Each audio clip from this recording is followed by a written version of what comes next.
Welcome to Hatman Strikes Back Daily Boxing News. My top 10 most exciting heavyweight champions in history. That's what we'll be talking about in this stream. But before we get to it, shout out to everybody in the live chat. Gonna call some names here. We got Golden Dalglish, we got Samil, we got Flock, Kyle, Jimmy, we got Super, Triple A, Warts, Rich Franklin, Deep Random Thinker. We got Dragon, Sean, The Phenom, Mark Hatch. Okay, so we're not going to stand on ceremony here, but I would like to big up Rich Franklin again for just encouraging people to hit that like button. There's 40 concurrent viewers right now. If we can get 10 likes, I'll be happy. 10 more likes. Only takes a split second. Thank you in advance. And then we will get to the top 10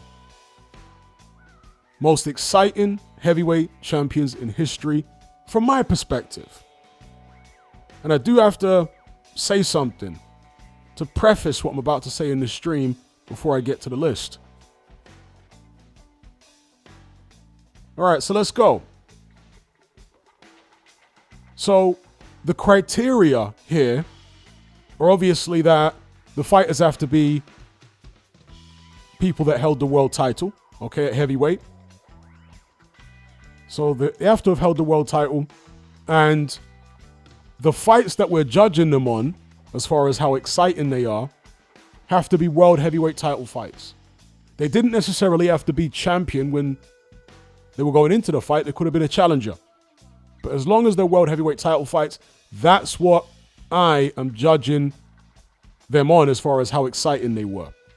Now, they don't have to have been in a load of classic fights in terms of historic between two all-time greats. No, as long as they were going in there and thrilling the public, either by spectacular knockouts or being involved in wars, slugfests, climbing off the canvas, etc., etc. Even if they lost, as long as they were making it exciting. So that's the criteria.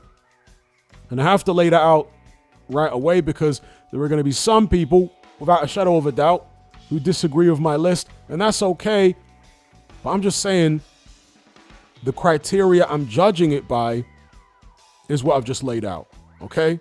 So it must be fighters who held at least a version of the heavyweight title, and I'm judging them on the fights they had as world champion, or the fights they had in championship bouts. Whether they were a challenger or a champion, with championship bout performances in terms of excitement level, not even necessarily in terms of quality of opposition, just the excitement that they brought to the table. And in no way is this list definitive. You're all going to have your own lists. That's perfectly fine. So don't get upset or outraged or shocked when you see certain people in my list. And I also give you some honorable mentions as well. So without further ado, again, shout out to everybody joining the live chat. I will get to your questions and comments and super chats after each one of the names that I show you on my list. So, top 10 most exciting heavyweight champions in history. In at number 10, can you guys guess who it's going to be? The 10th most exciting heavyweight champion in history on my list.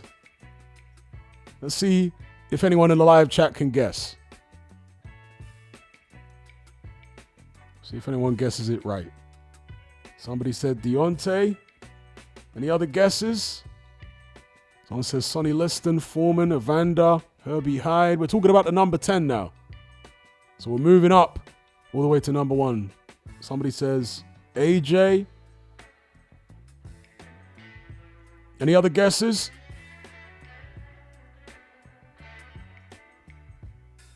Someone says Tommy Morrison. Someone says Tyson Fury. Okay. Joe Frazier. All right. Let's reveal it. My number 10 most exciting heavyweight champion in history might be a controversial one to some, but I'll explain my thinking. At number 10, we've got Lennox Lewis.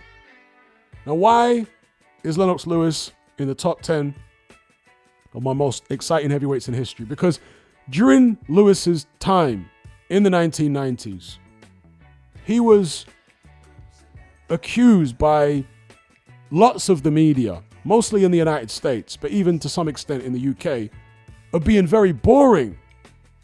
So, if people at the time were to have been told that somewhere in the future a guy called Hatman on YouTube is going to say Lewis was one of the top 10 most exciting heavyweight champions in history, they'd say that guy must be crazy. Lewis is boring. Well, let's just think about it.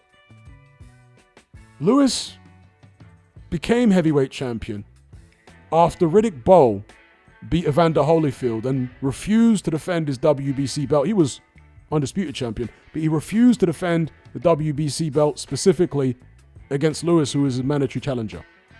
So Lewis had just beaten Riddick in a 2-round blowout, very exciting performance, and he was elevated to WBC champion from mandatory challenger. His first defense was against Tony Tucker. It wasn't the most exciting fight in the world, but there were exciting moments. He dropped Tucker fairly early on, and then around the 8th, 9th, 10th rounds, it got very exciting. There was back and forth action, both guys trading big shots, Tucker getting knocked down again. Then we have the Frank Bruno fight, his second defense of the WBC heavyweight title. That was a good fight. There was nothing boring about it. It was a good fight. Frank Bruno was seemingly in control through the first, let's say, 5 rounds. But then Lewis started coming on in the 6th a little bit, and then finally caught up to Frank Bruno in the 7th. Hit him with a massive left hook. Bruno was seriously hurt. Lewis piled it on, and it eventually prompted the referee, Mickey Vann, to step in and stop the fight. That was an exciting fight. A back and forth battle. He then fought Phil Jackson. It wasn't the most exciting fight in the world, but he dispatched the guy, dropped him early, and stopped him in maybe, I think, 5 rounds, something like that. He then fought Oliver McCall and got knocked out in 2 rounds in a big upset. Then he had the period outside where he was basically frozen out of the heavyweight title picture for a while. I say outside because he was, not competing in world heavyweight title fights. His next world heavyweight title fight was Oliver McCall. That was a weird fight. Without going through the entire Lennox Lewis career, just to point out the reasons that he's made my top 10, they are for fights like the Vitaly Klitschko fight. A classic. An absolute war, a slugfest. Fights like the Shannon Briggs fight. Also very exciting. Fights like the 1-round blowout of Andrew Galotta, who just beat the living daylights out of Riddick Bowe twice. Lewis went through him. Fights like the Hasim Rahman fights. Both were exciting. Both ended in dramatic one-punch knockouts. Well, Lewis was really a 1-2. But still, it was the right hand that did most of the damage. Fights like the Michael Grant fight, where he blew him out in 2 rounds in spectacular fashion. Same with Francois Botha. So, yeah, even though Lewis was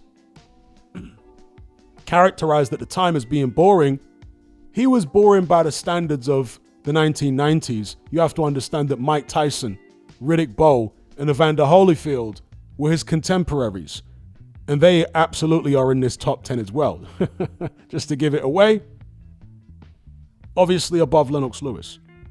He was being compared to those guys. So yeah, he's going to be boring compared to those guys, but compared to most other heavyweight champions in history, in my opinion, he makes the top 10 for the excitement that he delivered in world heavyweight title fights.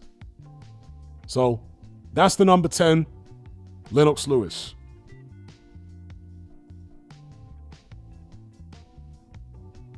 Yes, Exactamundo in the live chat. Rastafari.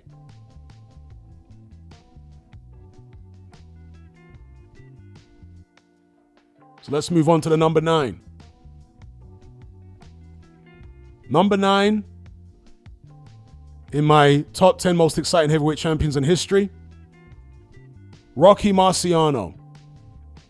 Now, there's something else I should have explained regarding the criteria, although it's kind of implied anyway, for making this list, and that is having enough fights at heavyweight championship level to qualify for the list, okay? There are some fighters who are very exciting, and they had loads of exciting non-title bouts, but they might have only had 1 or 2 fights for the heavyweight title. Therefore, they didn't make the list. Rocky Marciano had, 7 or 8 world title fights, so he makes the list. And, of course, he was a very, very exciting, entertaining slugger, at least when he managed to pin you down. Because Marciano, when he was dealing with a mover or anybody like that, obviously the boxing styles back then were different. Fighters generally were far less fluid. They would stand in an almost statuesque fashion, including Joe Louis. Right? Joe Louis used to be like kind of stiff and statuesque before he would let go of his shots. Marciano was similar to that. If you see Marciano moving around the ring, there were other fighters before Marciano who I'll come on to who were more dynamic. But the style at the time was to be a bit stiff and what have you. But when Marciano let loose with his shots, he was fantastically exciting. And of course, there were, famous Rocky Marciano fights, such as the knockout of Joe Louis, the knockout of Ezzard Charles, the vicious knockout of Archie Moore, the knockout of Jersey Joe Walcott. The downside for Rocky Marciano was that he was knocking out old men. So although it was exciting, it would have been more exciting if he was knocking out younger guys, right? Marciano wasn't around in the strongest era in heavyweight history. But nevertheless, he did his thing against the guys who were put in front of him. And he was very entertaining with the way he went about his business. He would get dropped. He would bleed, right? He got caught quite a few times in fights. He put on dramatic performances. And of course, there was that famous first fight with Jersey Joe Walcott where he pulled it out the bag with his Suzy Q, the right hand, to knock his man out cold. So, yeah, Rocky Marciano is number 9 on my list of most exciting heavyweight champions in history. Rich Franklin says, plotter style for Marciano. Yeah, plotter. But once he pinned you on the ropes and let loose, Marciano was pretty damn spectacular. In terms of just wild entertainment, And he would fight through anything you threw at him.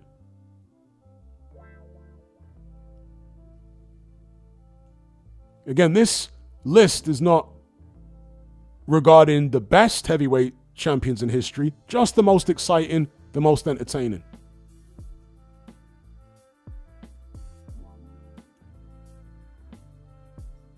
So let's move on then to the number 8. And if you guys want to throw any questions up, feel free. Let's move on then to the number 8 on my list. Any of you guys guess who it's going to be? Number 8 on my list of most exciting heavyweight champions of all time.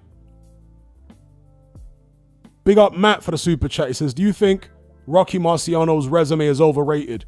In a word, yes. Although it was, I'll say it was overrated for the time, and it was overrated for maybe a couple of decades after he retired. Obviously, he passed away at a young age in a plane crash. So I would say it was overrated for a couple of decades, but today, I don't know whether people really rate him as highly as they used to. With the passage of time, people have scrutinized that record a bit more, and they're like, I'm not sure. Somebody mentioned Ike Ibuchi. Ike Ibuchi is not a former world heavyweight champion, so he can't make the list. That's right, Exactamundo. Marciano used to hit a 300-pound bag. Somebody mentioning Holyfield. AJ Wilder, okay. Matt says Mike Tyson. Mike Tyson's going to be in at number 8. You don't think he'll be higher than that? We got Matt. Guyon says David Haye. Again, we're talking about the most exciting heavyweight champions. Not the best, just the most exciting. So, on my list, the number 8, the 8th most exciting heavyweight champion in history is, drumroll please, Deontay Wilder, the Bronze Bomber. Oh yes, he makes my top 10. Again, it isn't like he's got a bunch of Hall of Famers in the win column on his resume. He doesn't. But Deontay Wilder has one of the best right hands I have ever seen in any weight class. It was a fantastic shot. It would come out of the blue. He would put absolutely everything into it. If you think about some of the knockouts, when he took out Dominic Breazeale, what a shot that was. When he took out Berman Stavern, when he dropped Tyson Fury in 2 of their fights, and they were 2 classic fights. Let's be real. That also counts towards Deontay Wilder's position on this list. The fact he had 2 classic fights with Luke Partridge, it counts. And there were various other memorable knockouts for the, again, not against the best opposition, but that's not the criteria I'm judging excitement on. He knocked out Artur Spilker in spectacular fashion. I'll never forget that KO. So yes, Deontay Wilder makes the list because, and of course, Luis Ortiz. The first Ortiz fight was fantastic. The ending of the second Ortiz fight was spectacular. Wilder just had this dynamite in the right hand, which had you on the edge of your seat throughout each and every one of his fights. When's that right hand going to come out and land? You know? So Wilder had incredible one-punch power with the right hand, and for that reason, he makes the number 8 on my list of most exciting heavyweight champions in history. But what say you in the live chat?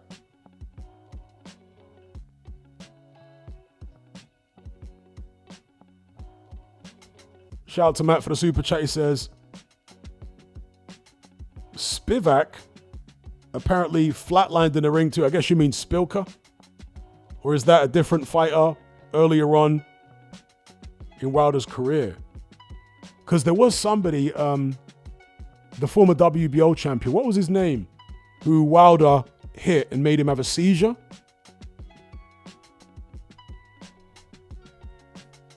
What was that guy called who Wilder left having a seizure on the floor? It looked like a seizure. Lajkovic. Yes, Lajkovic. Thank you, Flock. Sergey Lajkovic, or Lajkovic, however you want to pronounce it. I used to say Lajkovic. Yeah, that was a scary knockout. That was before Wilder became champion. It might have been 2 or 3 fights or something before he became champion. Oh, Guyon says Spivak is a UFC heavyweight. I didn't know that. He flatlined in the ring.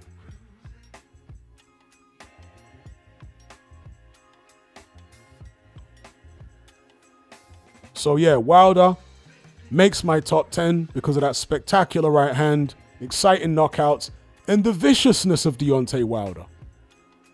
King says he's always seen Wilder as a fraud. That's cool, but I'm not judging based on that. I'm just judging based on how exciting his fights and his performances were. The knockouts, the thrills and spills, irrespective of the level of the opposition. As long as they were heavyweight title fights and he was knocking people cold or getting knocked cold himself, right? In the Tyson Fury third fight. Yeah, for me, Deontay Wilder makes my top 10 in at the number 8 position. So, number 7, and I really thought for a while about whether to put this guy before or after Deontay Wilder. Can any of you guys guess who my number 7 is? Any guesses? Who the number 7 on my list is? Exactamundo says Partridge. Someone says Tommy Morrison. Big Femi. Luke Partridge, Evander Holyfield, Usyk. No, nobody's got it. Nobody's got it so far. Shannon Briggs, nope. Nope. All right. Nope. Corey Saunders. I'll tell you. I'll reveal it now. Again, another drum roll. Number 7 on my list of most exciting heavyweight champions in history is Jack Dempsey, the Manasseh Mauler. Now, Jack Dempsey, for one, just had an exciting style. He, growing up, was a street fighter from a very young age, brawling with grown men in saloons, bars, taverns, stuff like that, brawling in the street. And he developed a style which was quite advanced for the day. If you think that prior to him, you had the likes of Jack Johnson, who was an upright, technical boxer. Jack Dempsey came in, bobbing and weaving, rolling underneath shots, not really throwing a lot straight, but instead winging big hooks. He obviously did a tremendous demolition job on Jess Willard, and it was a bizarre fight to watch. I'm sure it's still on YouTube. Because Jack Dempsey was maybe 6'1", 6'1", somewhere around there. Weighed well under 200 pounds, I believe, for that fight. Jess Willard was like 6'5", 250 pounds. So it was crazy. It was literally like seeing a light heavyweight fight a giant, AJ-sized heavyweight. And the gloves that they wore at the time were tiny in terms of the padding. They might have been 4-ounce gloves or something, UFC style. And Jack Dempsey just came in there and did an absolute demolition job on Jess Willard in a round. Dropped him multiple times and was just all over him. And he lived up to his name, the Manasseh Mauler. He took the heavyweight championship by storm in that fight. And of course, there were many other fights that he partook in, knocking out George Carpentier in another heavyweight championship fight. Gene Tunney, Jack Sharkey, so on and so forth. So, yeah, the style of Jack Dempsey, he would always try and knock everybody out. He wasn't the most technical guy, but he was fast of hand, fast of foot. He would roll underneath the shots and he would come up with the big hooks. He did get frustrated a few times, of course, by the likes of Gene Tunney and Carpentier. But yeah, if he ever managed to pin you down, you were in serious trouble. Louis Firpo as well was one of the more action-packed fights of Jack Dempsey's career. See, with Deontay Wilder, for example, his fights were exciting because of the anticipation.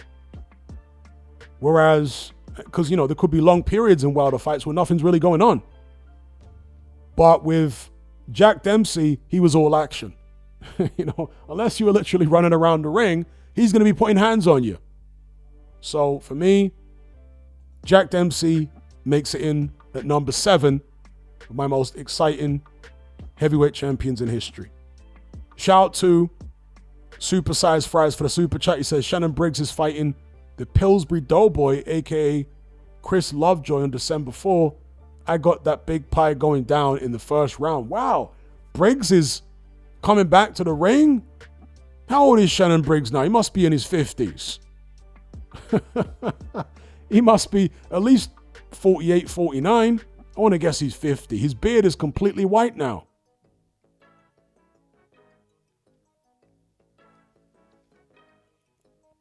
In fact, let me look up Shannon Briggs' age real quick.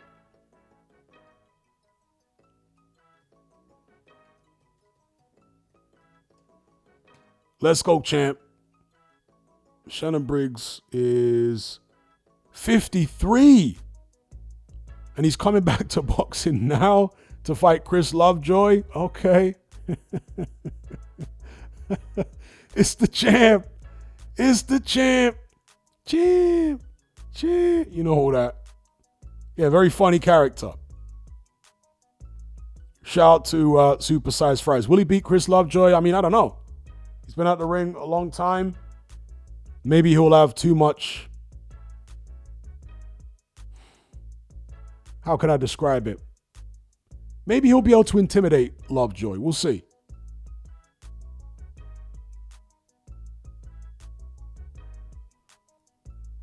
Okay, so the next position on the list is number 6 of my most exciting heavyweight champions in history.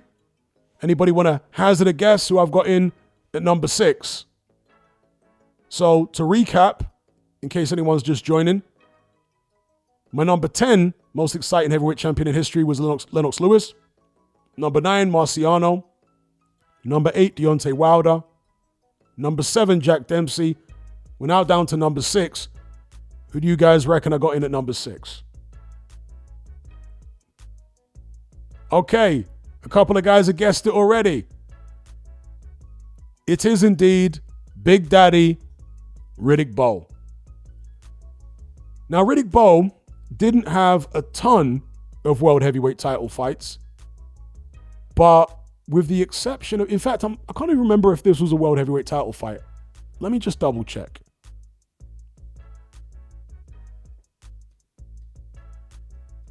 Just going to double check if the Larry Donald fight was for the WBO heavyweight title. I can't remember now, because that was a boring fight. So obviously his first world heavyweight title fight was against Evander Holyfield for Undisputed. That was an all-time heavyweight classic, the first fight. Absolute classic. Back and forth action, trading, incredible fight. So that was his first heavyweight title fight. He then blew out Michael Dokes in a round, followed by Jesse Ferguson in 2 rounds. So again, spectacular early KOs by Riddick Bowe defending the undisputed titles. Well, actually not undisputed at that point, unified because he vacated the WBC belt rather than face Lennox Lewis. He then fought the rematch with Holyfield. Another spectacular fight, not as good as the first fight, but still very, very good. Lost the titles that night. The Larry Donald fight was not for the heavyweight titles, so we don't have to judge it on that. The Herbie Hyde fight was for the WBO. Again, WBO, lightly regarded at the time, but for the purposes of this live stream, we will count it towards Riddick Bowe's position on the list. The Herbie Hyde fight was very exciting. Loads of knockdowns. I mean, it was Hyde going down, but Riddick Bowe got hurt himself before knocking Herbie Hyde out, stopping him in round number 6. A very exciting fight. He then fought Jorge Luis Gonzalez in a WBO heavyweight title fight. That was very exciting. I mean, he basically beat Gonzalez up, but for me, that was the most vicious performance of Riddick Bowe's career. I mean, he really didn't like Gonzalez because Gonzalez was like a big bully type personality, and he was trying to bully Riddick Bowe all throughout the lead up to the fight. And Riddick Bowe really wanted to make a point and viciously knocked out Jorge Luis Gonzalez. If you ain't seen that fight, I highly recommend it for the way that Bowe went about his work. He beat the living daylights out of that guy. Spun him around several times, but the finishing shot was just tremendous. Very exciting from Riddick Bowe. He then fought Holyfield in the trilogy match, but that was not for their heavyweight title, but it was spectacularly exciting. And he fought the likes of Andrew Golota twice again, non-title bouts, but incredibly exciting. Those don't count for the list, though. But I think he did enough, particularly with the first 2 Holyfield fights, to make my list because they were absolute classics.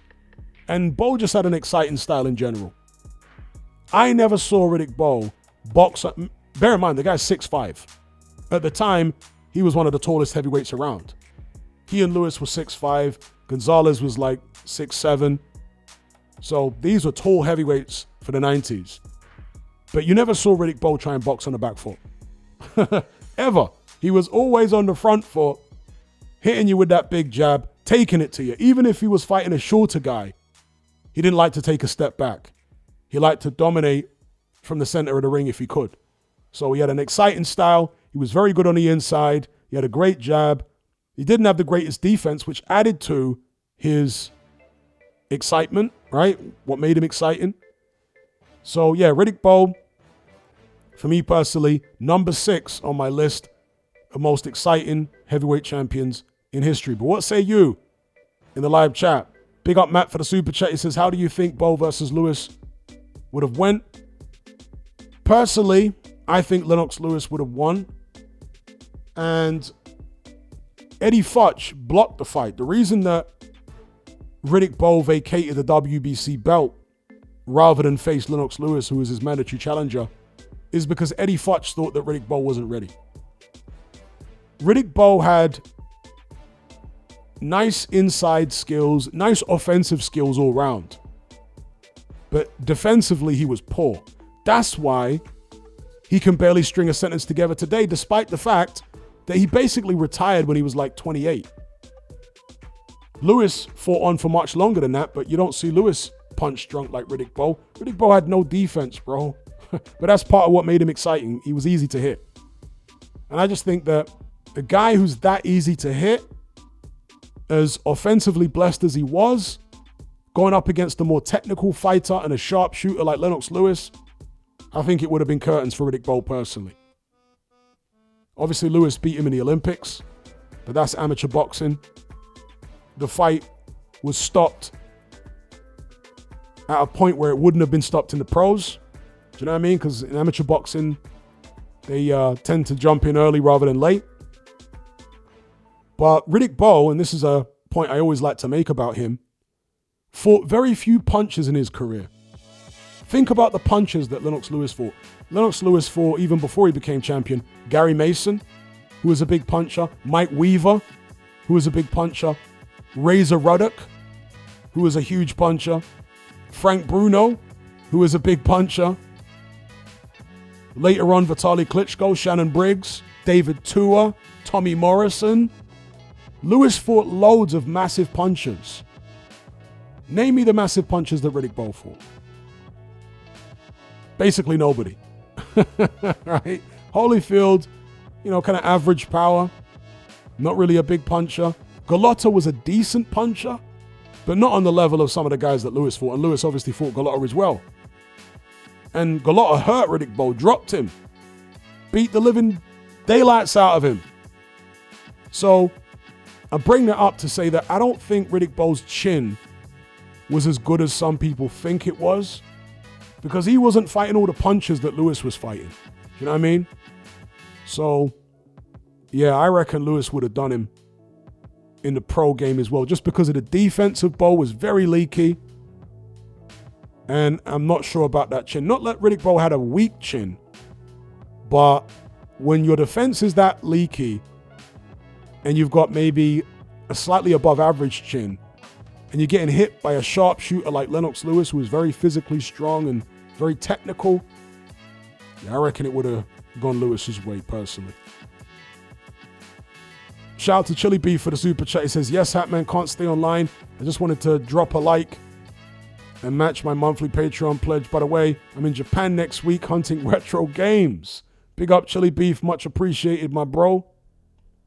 And I'd love to hear about Japan. I guess you'll be in Tokyo. Are you going to be in Osaka?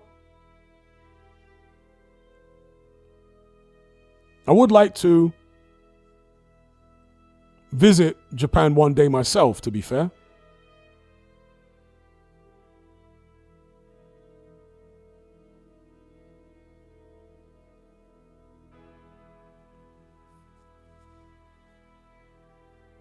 Okay, yeah, that is a fair point. Flock says you could say Burt Cooper. Burt Cooper was a big puncher. Yes, he was. But he was a journeyman.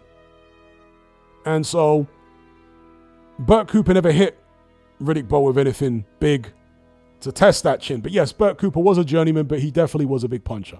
I'll give you that one. Yes. But still, the point stands.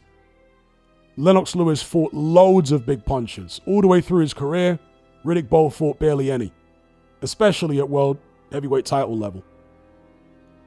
So, yeah. Regardless of that, I've still got Riddick Bowe as the number 6 most exciting heavyweight champion in history on my list. Now, number 5 on the list is going to be controversial. At least to some people. Number 5 is going to be controversial. Can you guess who is my number 5? Shout out to Rich Franklin. That's right, if everyone can hit the like, Be much appreciated. Scouse Farm says Sonny Liston. Gayon says Usyk. Exactamundo says Tyson. Matt has got it. Big up Matt Borgerson. That's right. The number 5 on my list of most exciting heavyweight champion in history is the greatest, Muhammad Ali. Now, why do I say this is a controversial pick for number 5? Well, truth be told, Muhammad Ali in world title fights put in some pretty dull performances. Oh, yes, he did. But alongside some very dull performances were also spectacular performances, like when he knocked out Cleveland Williams. It was a scintillating display. When he took out Zora Foley, these were highly ranked contenders at the time, dangerous fighters. When he beat Sonny Liston both times, they were spectacular displays. But more so in the 1970s, when he was past his best, he had the 2 classic fights in World Heavyweight Championship bouts with Joe Frazier. The second fight between them was a non-title bout. That's why I'm not counting it as far as most exciting heavyweight champions in history. But yeah, the 2 fights they had for the World Heavyweight Championship, absolute all-time great classic heavyweight encounters between Ali and Frazier. The third Ken Norton fight was very exciting. The George Foreman fight was very exciting. And there were a plethora of other Muhammad Ali fights. I could talk about Muhammad Ali all day, one of my favorite fighters of all time, which were fantastically exciting for the heavyweight title. So for that reason, and not just the fact he was in so many exciting and spectacular fights, seesaw battles, but also because of his personality. You know, when a fighter has, let's call it a dull personality, you're watching their fights, you're not really engaged. But when you've got a controversial character like Ali, it's almost like, you know, a more recent example would be Chris Eubank Sr., Prince Nassim. There's like a love him or hate him dynamic going on.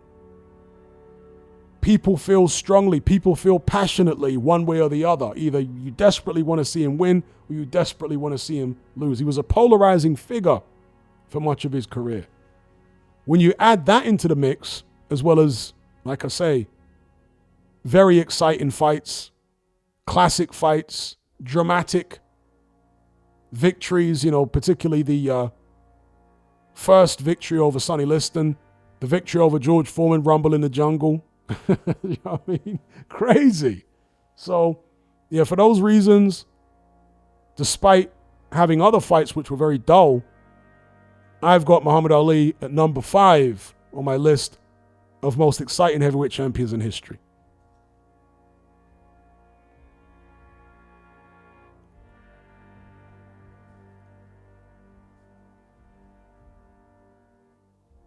Flock says Ali in the 60s and early 70s was super exciting.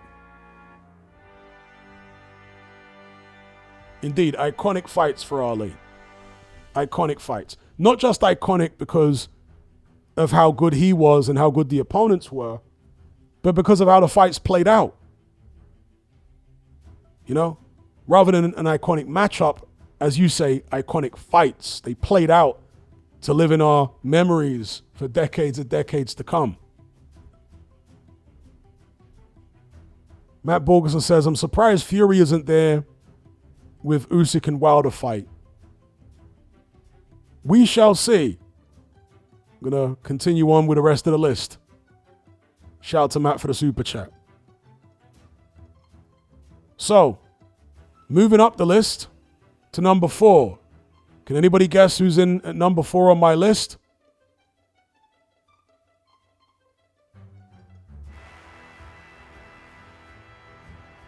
Anybody guess? We're in the top 4 now of my list of most exciting heavyweight champions in history.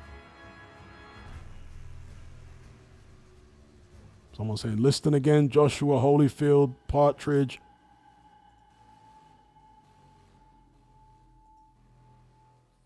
Don't think anyone's mentioned it yet. No? Oh, Frazier. That's right. CO9. Number 4 on my list is Smoking Joe Frazier. Smoking Joe Frazier never had a boring fight as heavyweight champion or in heavyweight championship contests. You know, when he challenged Muhammad Ali in the the Thriller in Manila. He was the challenger, Ali was the champion. He never had a boring fight.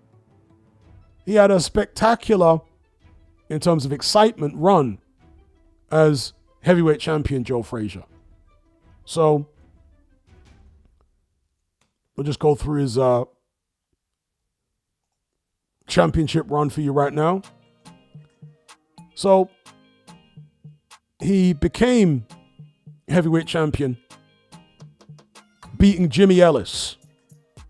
Right, that's when he became champion. He beat Jimmy Ellis, who was actually a sparring partner of Muhammad Ali. At this point, Ali was away from boxing because he'd been stripped and so on and so forth because of his stance on the Vietnam conflict. So he knocks out Jimmy Ellis in a very exciting fight in 4 rounds. It was all over Ellis. Joe Frazier obviously had an action-packed style, come forward, bobbing and weaving, throwing the big hooks. But the left hook, of course, was his Sunday punch. KO's Jimmy Ellis. KO's Bob Foster in the defense of the heavyweight title. Bob Foster, of course, was a great light heavyweight. Stepped up to heavyweight, didn't have much success. Joe Frazier annihilated him in 2 rounds. He then had what they called at the time the fight of the century with Muhammad Ali, who'd come back to boxing at that point. And beat Ali on points in an absolute thriller. Dropped him in the final round with that famed left hook. He then defended against Terry Daniels, knocked him out in 4 rounds. Beat the brakes off Ron Stander, who was like a short, stocky heavyweight. Then he fought George Foreman and, of course, got blown out himself by George Foreman. But it was still a spectacular fight because it was 2, I don't want to say trucks. I want to call George Foreman. And there was actually a writer. Was it a writer or was it George Chuvalo? I think because George Chuvalo fought both of those guys, George Foreman and Joe Frazier. And I think he said that getting hit by Joe Frazier was like being hit by a Pontiac. But being hit by Foreman was like being hit by a Mack truck. That's how he compared their power. And you could say it was a Pontiac and a Mack truck in a head-on-head collision. George Foreman and Joe Frazier. That's basically what their fight was. And obviously, the Mack truck came out on top. But yeah, Joe Frazier, exciting in every single heavyweight title fight he was involved in, including the trilogy match with Muhammad Ali, the Thriller in Manila, in which Joe Frazier was stopped in between the 14th and 15th rounds. He was pulled out by his team. Absolutely classic, iconic world heavyweight title fight. And for that reason, all the reasons I just laid out, all the fights I've just spoken about, Joe Frazier's style, the fact he was never in a boring fight for the heavyweight title. Exciting style, so on and so forth. Big puncher, threw loads of shots. You know, Joe Frazier was perpetual motion. There's never moments in Frazier fights where he's standing around having a look at you. He's always on you. So, yeah, for that reason, Joe Frazier is the number 4 on my list of most exciting heavyweight champions in history.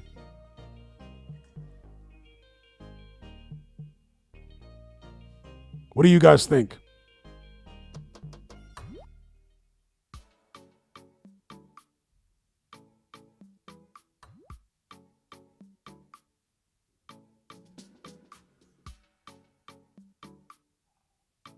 Shout out to Sizzler just joining. Exactamundo says Frazier was brave, tough as nails. He's not spoken about enough. Matt Borgerson says number 3 is going to be Lennox Lewis, number 2 Holyfield, and number 1. We didn't say who number 1 is. No, Lewis was my number 10. So Lewis is nowhere near number 1. He was my number 10, Matt. He was my number 10. So anyway, let's move on now to number 3 in my top 10 most exciting heavyweight champions in history. And just to remind people or just to reiterate for people who didn't hear me explaining the criteria earlier on, I'm not judging this based upon the quality of the wins. I'm just talking about excitement. I'm basing it on how entertaining their fights were for the heavyweight title, whether they were champion or challenger. But at some point in their careers, they had to have been a champion. Hence, it's top 10 most exciting heavyweight champions in history. If they only had 1 or 2 world heavyweight title fights, they're not going to make the list. They had to have had more than that. But yeah, it's not really about quality of opposition. It's more so about the way they went about the job. You know, whether they're knocking people out or getting dropped themselves and coming back to win in iconic classic seesaw battle type fights, so on and so forth. That's the criteria. So, in at number 3, in my most exciting heavyweight champions of all time, drum roll, it's the real deal, Evander Holyfield. How could this guy not make the top 10? How could he not make the top 5? The real deal. So let's just run through it. In his first fight for the heavyweight title, he knocks out Buster Douglas in spectacular fashion in 3 rounds with 1 punch. Holyfield didn't get many 1-punch knockouts, but the Buster Douglas fight was one of them. So he becomes undisputed champion, knocking out Buster Douglas with a beautiful counter right hand. Very exciting performance. He then defends against George Foreman, who was he in his 40s by then? At least in his late 30s. I think he was 41, maybe 40. But anyway, that was an entertaining fight. Evander Holyfield won comfortably on the cards, but he had to take some leather back from Big George. And Holyfield showed that spectacular combination punching ability, which he had particularly when he was in his prime, in his late 20s. Spectacular combination puncher, Evander Holyfield. So that was a very entertaining fight. Then he fought Burt Cooper, who was a late substitute. He was actually a substitute for a substitute, because originally Holyfield was supposed to fight Mike Tyson on that night. Mike Tyson caught a case, the Desiree Washington case, which took him out of the equation. He was then replaced by Francesco Damiani, but Damiani pulled out something like a week before the fight, maybe 2 weeks, and he was replaced by Burt Cooper. Burt Cooper was a replacement for a replacement. And despite that, he gave Evander Holyfield the scare of his life in the second round of that contest. Holyfield took a count for the first time in his career, getting caught with a big Cooper right hand, in all sorts of trouble against the ropes.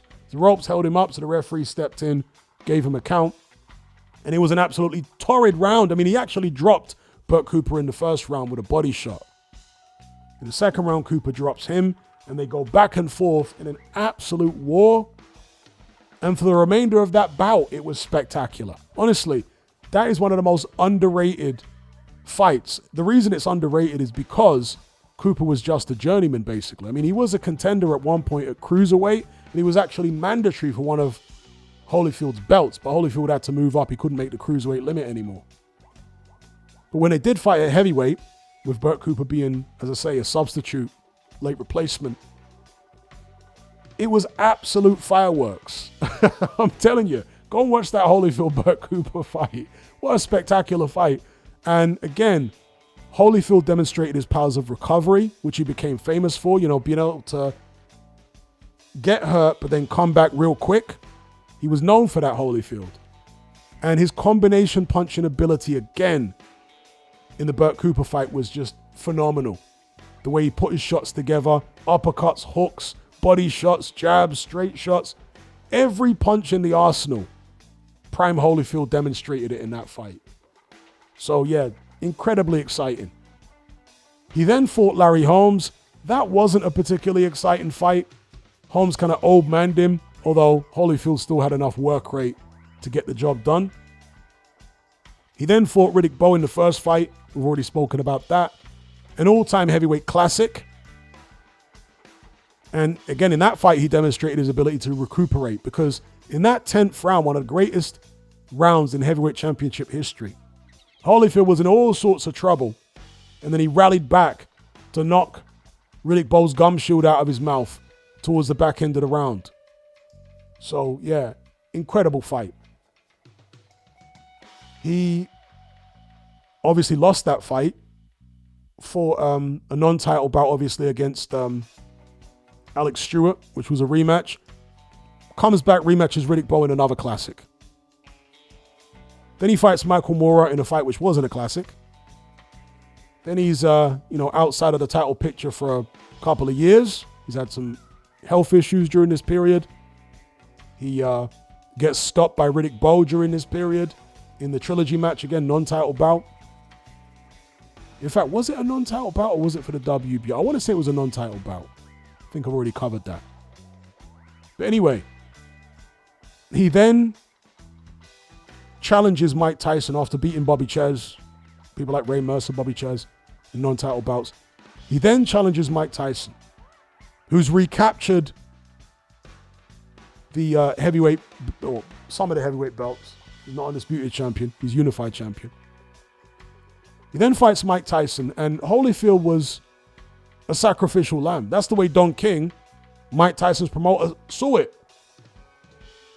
He thought Holyfield was totally washed up. Most of us thought Holyfield was totally washed up. And he goes in there in another classic battle, and he actually beats Mike Tyson from the inside out. Rather than beating him from the outside in like Buster Douglas did it, no, Holyfield beat him from the inside out. And it was just a phenomenal display by Evander Holyfield. Very, very exciting. Stopping Mike Tyson in the 11th. Beat him again in the rematch. I mean, that was exciting probably for the wrong reasons. The first two rounds were exciting because Holyfield was sticking it on Tyson. The third round was exciting for the wrong reasons, with Mike Tyson biting his way out of the fight. Holyfield then went on to beat Michael Moorer in a rematch. I can't remember the sequence, how it went, whether it was Vaughn Bean first and then Moorer, or in any event, he beat Michael Moorer in a rematch. He dropped Moorer a bunch of times in that fight and got the stoppage. So he avenged the defeat that he suffered first time. That was an exciting performance. He went on to have the Lennox Lewis fights. The first fight was dull. The second fight was decent. It wasn't a classic or anything, but it was a decent fight. But then he fought the likes of, later on in his career, John Ruiz. Now, John Ruiz was a horribly boring fighter. And he also fought Hasim Rahman, John Ruiz was a horribly boring fighter, but the Holyfield fights, at least a couple of them, were pretty decent. And there was a dramatic moment. I forget which of the fights it was. It might have been the third fight, where John Ruiz caught Holyfield with a massive right hand and dropped him. So yeah, Holyfield, classic, iconic fights, spectacular performances, coming off the floor to survive in fights, and coming back from adversity to win, so on and so forth. Evander Holyfield is my number 3 most exciting heavyweight champion in history. But what say you? Shout out to Jaden Ellis for the super chat. He says Bogdan Dinu number 3.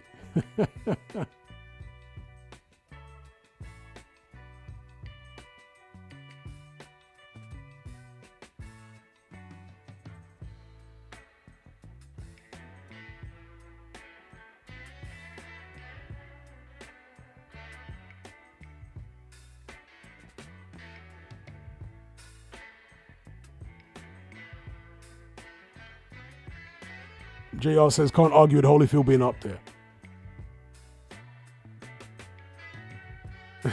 Debiaka says, John Ruiz fights were all about Norman Stone. That's right. Norman Stone was entertaining all by himself.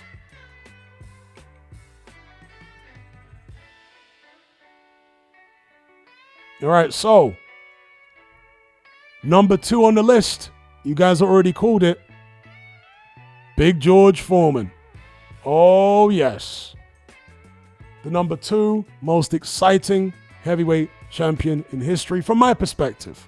Just my perspective. I'm not saying it's a definitive list. Your list can be different. It's fine. But for me, George Foreman, the number 2 most exciting heavyweight champion in history. He emerges on the world title scene with a spectacular second round demolition job on Joe Frazier. Drops him a bunch of times. This is a prime Joe Frazier. Foreman comes along, wipes out Joe Frazier in his prime. That might have been Frazier's, 7th defense or something? So Joe Frazier was a very established champion. Foreman comes in like it's nothing, wipes him out. Defends against Joe Roman, wipes him out.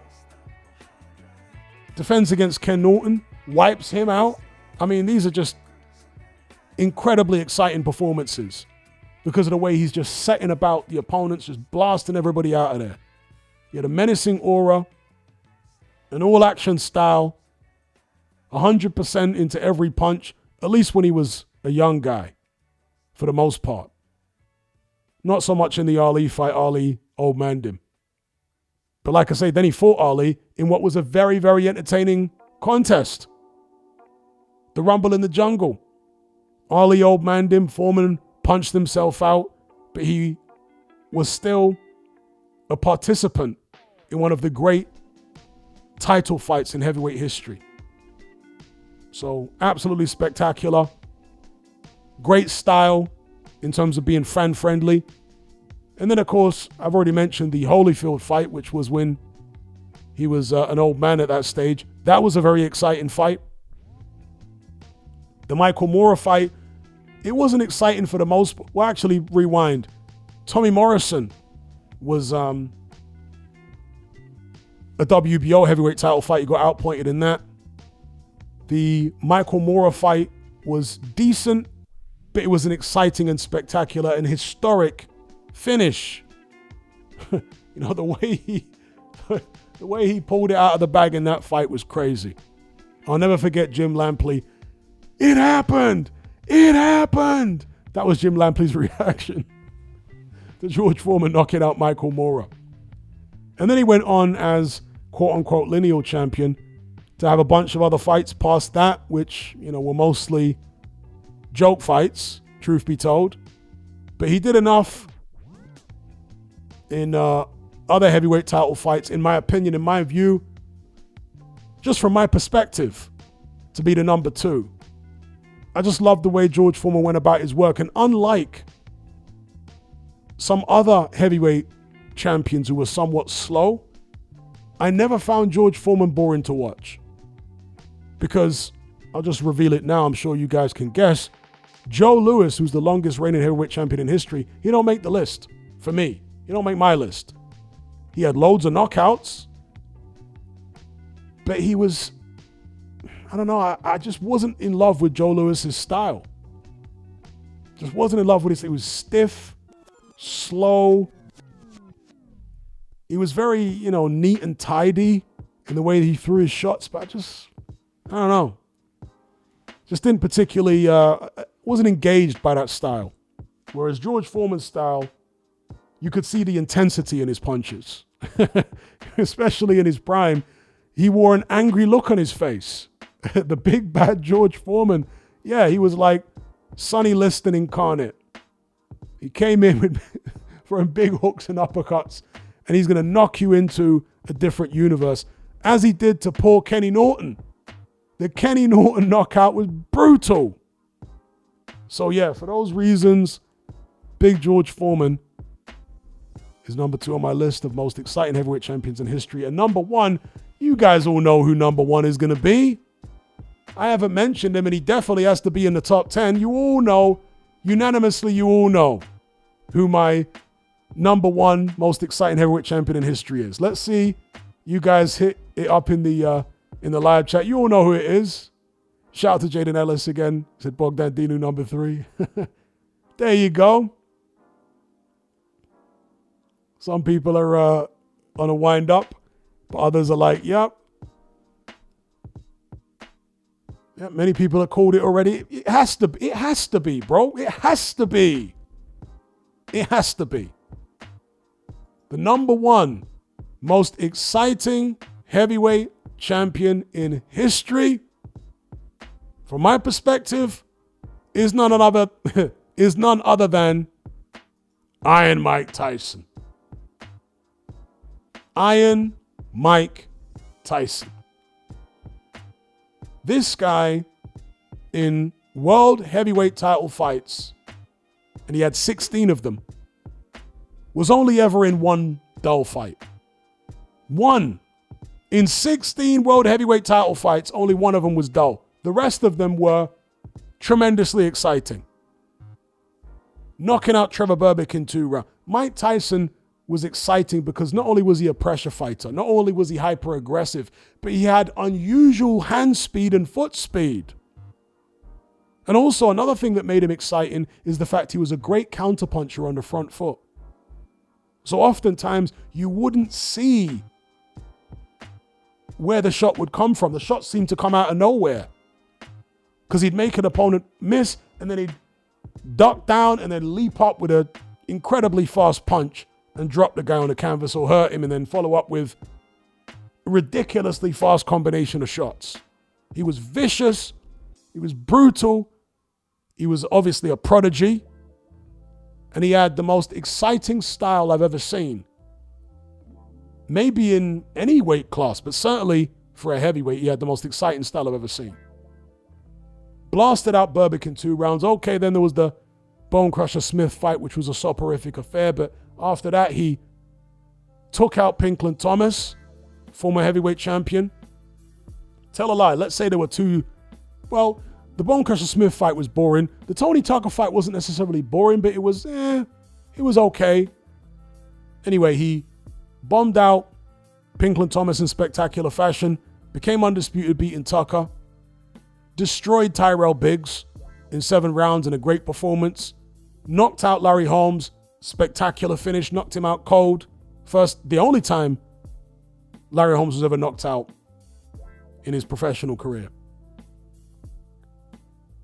Knocked out Michael Spinks. Actually, before that, he knocked out Tony Tubbs in 2 rounds. That was spectacular. Knocked out Tony Tubbs in Michael Spinks in 1 round. That was spectacular. Then he had the fallout with, during this period, Jimmy Jacobs died. He had the fallout with Rooney. He eventually sacked Bill Caton. He fought Frank Bruno. In fact, no, I think before the Bruno fight was Carl Williams. He dispatched it. I forget if the Carl Williams fight was before or after Bruno. I forget now. I think it was after Bruno. Anyway, comes back. The Bruno fight was very exciting. Knocks out Carl Williams in a round. Then he goes into the Buster Douglas fight and gets chinned. But that fight was exciting too. Later on in his career, he rematches Bruno. I know there's a bunch of fights in between, but they were not heavyweight title fights, so they don't count towards my list. The Bruno rematch was exciting. The Bruce Seldon fight was over before it started. Seldon just, his butt fell out. That's the best way to describe it. Tyson got him out in a round. Then when there was the Holyfield fights, which were both very exciting. Later on in his career, he did fight for the heavyweight title again versus Lennox Lewis, which I guess it was exciting from the Lewis perspective. Mike Tyson was basically a punch bag. He had about 1 good round in him. Other than that, he was done. But yeah, mostly for his prime years in all those heavyweight title fights, as undisputed, the youngest heavyweight champion in history. For me, and as well as his style, his approach, everything, the speed, Mike Tyson reigns supreme as the number 1 most exciting heavyweight champion in history on my list. Now, if you got a different list, that's cool.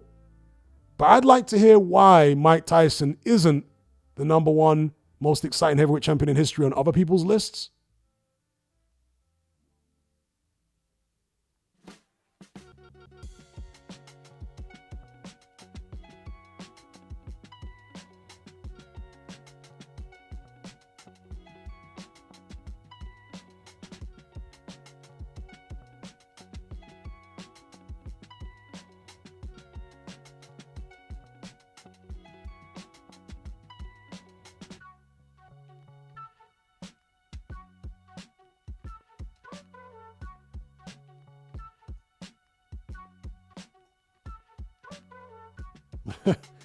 Felix says because it should be Huey Partridge.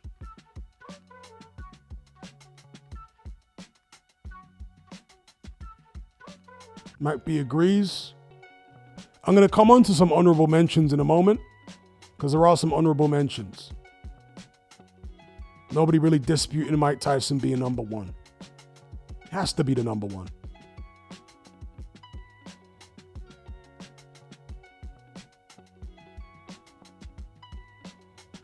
And no surprise to anyone, really. So we'll talk about some honorable mentions then.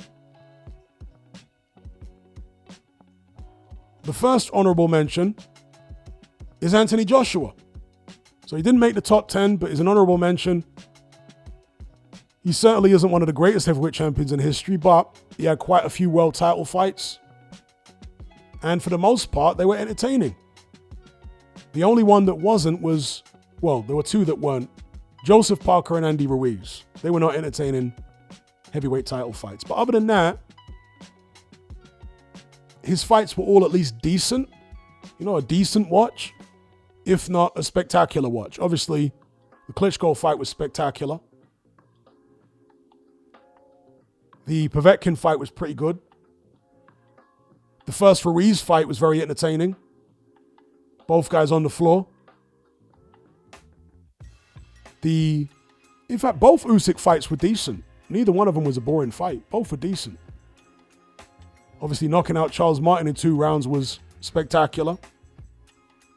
The Dominic Brazil victory was decent. The Takam victory was I'm just talking about in terms of entertainment value. I'm not saying these are historically great wins here.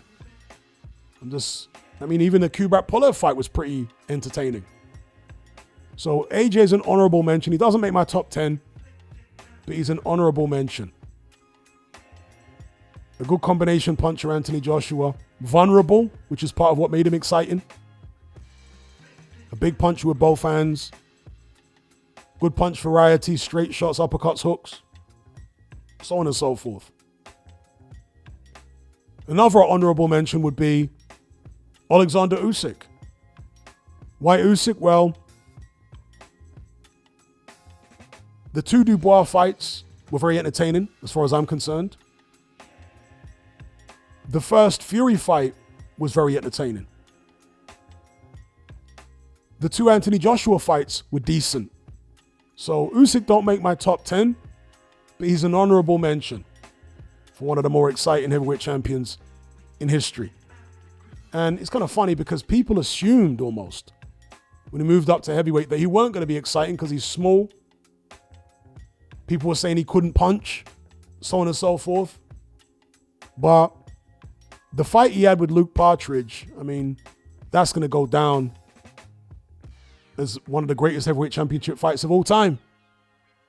Speaking of Luke Partridge, he could be an honorable mention maybe, but the reason that Luke Partridge didn't make my top 10 is because he didn't have many world title fights, right? And he had the 3 fights with Deontay. It's one guy, 3 fights against one guy. Beat Dylan White in a decent fight. And then he fought Usyk twice. The first Usyk fight was a classic. The second fight was, That's not top 10 for me. That's not top 10 worthy. That's why neither Usyk, nor Joshua, nor Luke Partridge, a.k.a. Tyson Fury, make my top 10. The 3 biggest names of this era don't make my top 10 of most exciting heavyweight champions in history, but they do get an honorable mention. AJ, Usyk, Luke Partridge, aka Fury, they get an honorable mention. The guy who was not as good as those 3, or doesn't have as good a resume as those 3, Deontay Wilder, he does make the top 10. So again, this is not about who I think is best. This is about who I think is most exciting from my perspective. So Deontay Wilder makes my top 10. Usyk, AJ, and Fury don't. All right? Another honorable mention will be Joe Louis, because he obviously had a lot of knockouts. The reason he never made my top 10 is partly because I just didn't like his style. Stiff, robotic kind of style. Even though he was knocking people out, somehow he made it look dull to me. It's a personal preference thing. And this list is all about personal preference. So for me, as great a fighter as Joe Louis was, I just never felt compelled to be excited about his fights, you know? Now, there's a few more honorable mentions here. Sonny Liston was a very exciting fighter, but again, he only had four world title fights. 2 were against Floyd Patterson, who he blew out in a round, and the other 2 were against Muhammad Ali. So 4 world heavyweight title fights against only 2 different opponents. That's not enough to make the list. Even though he had an exciting style, he was a big puncher. And the fights he was involved in, none of them were dull, but just not enough opponents for me to make the list. You know, only 2 opponents in world title fights. You can't make the list with so few opponents. And the final honorable mention would be Corey Sanders. He was a very exciting fighter, but again, in world title fights, he only had 2 world title fights. Against the Klitschko's. That's it. So, even though both of those fights were highly entertaining, spectacular actually, he can't make the list with only 2 world title fights. As exciting as he was, and as tremendously powerful as he was, particularly with the southpaw backhand, quick hands, a lot of early knockouts in non-title bouts. But when it comes to world title bouts, which is what I'm judging these guys on, how exciting they were in world title bouts, how many exciting fights, how many exciting performances they put on in world title bouts. Corey Sanders just doesn't have enough of them to make my top 10, but he is an honorable mention. All right? So there you have it. My top 10 most exciting champions in heavyweight history. Let's throw it over to you guys in the live chat.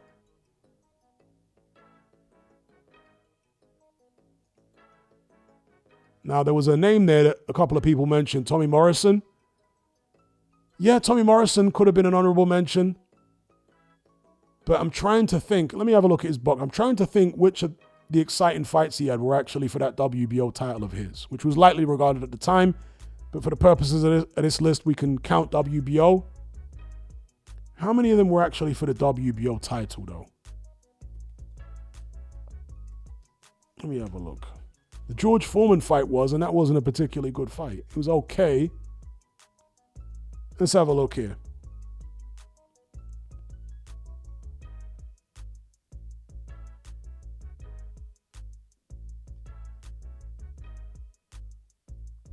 So there was only 3 fights that he had for the WBO title. The Foreman fight, a fight against some pie called Tim Tomaszek, and then the Michael Bent fight, which he got knocked out in the first round, which was exciting. It was a big upset at the time. So, yeah, can't put Tommy Morrison, certainly not in the top 10 with such a few number of heavyweight title fights. And even an honorable mention, you can't really do it because the heavyweight title fights he did have were not really that exciting, you know? The Foreman fight wasn't that exciting. Tim Tomaszek, I'm not even sure if I saw that fight. The Michael Bent fight was exciting, but obviously Tommy Morrison was on the receiving end. Actually, tell a lie. The Ray Mercer fight was also for the WBO heavyweight title. Okay, that was earlier on in his career when Morrison got brutally knocked out and the referee didn't step in anywhere near quickly enough. So that was there as well. All right, so let me remix it. We'll give Tommy Morrison an honorable mention, but definitely not qualifying for my top 10. But he's an honorable mention.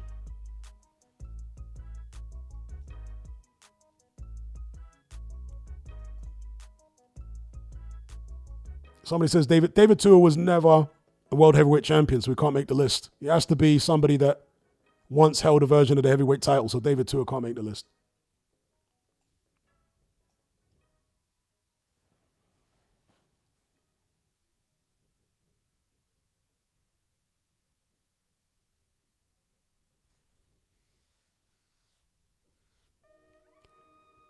Yeah, maybe Povetkin could be an honorable mention.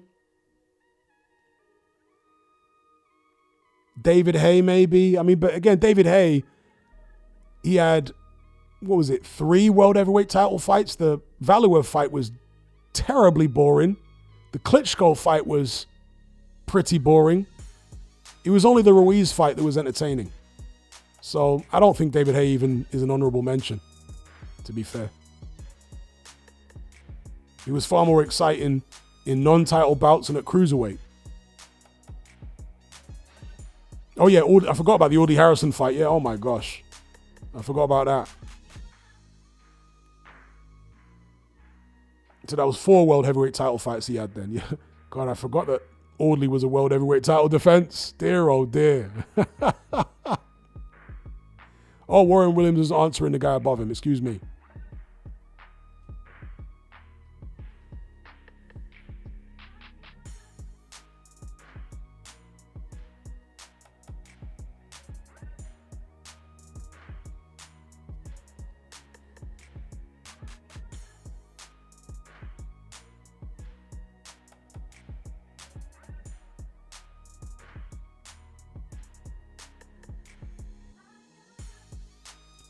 E. Daniel says, all Dubois' title fights have been exciting. Dubois had how many? 3 title fights? And yeah, they were all exciting. Although he was on the losing end for 2 of them. I don't think 3 world title fights is enough to make the list. Maybe not even honorable mention. But then again, Corey Sanders only had 2 world title fights and he made the honorable mention. So, well, I guess you could put Dubois in there maybe.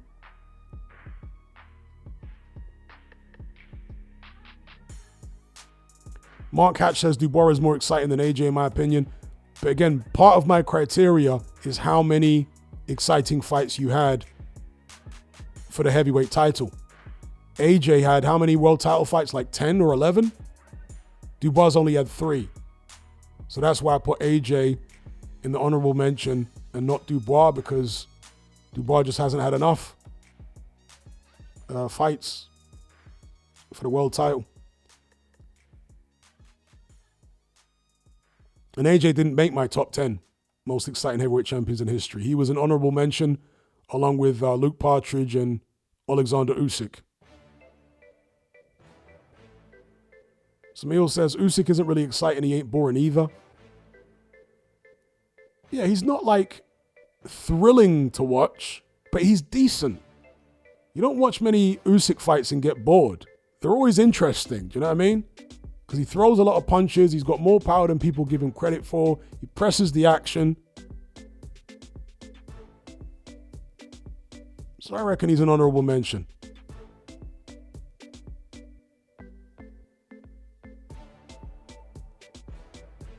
Big up Striker. Oh yeah, Holyfield was...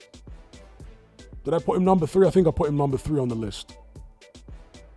To go through my top 10, because I've just gone through my honorable mentions. To go through my top 10 for people that are joining late. Top 10 most exciting heavyweight champions in history. Number 10 was Lennox Lewis. Number 9, Rocky Marciano. Number 8, Deontay Wilder. Number 7, Jack Dempsey. Number 6, Riddick Bowe. Number 5, Muhammad Ali. Number 4, Joe Frazier. Number 3, Evander Holyfield. Number 2, George Foreman.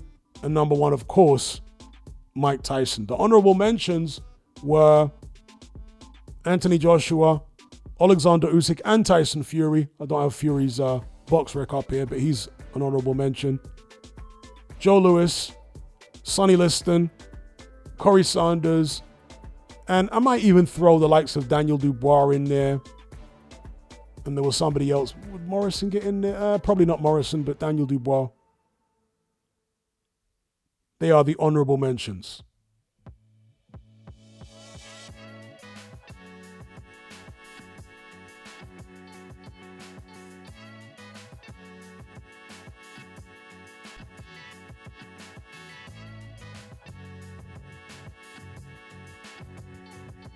E. Daniel says, who wins between a Jagba and Chisora for the IBF belt? Definitely a Jagba for me.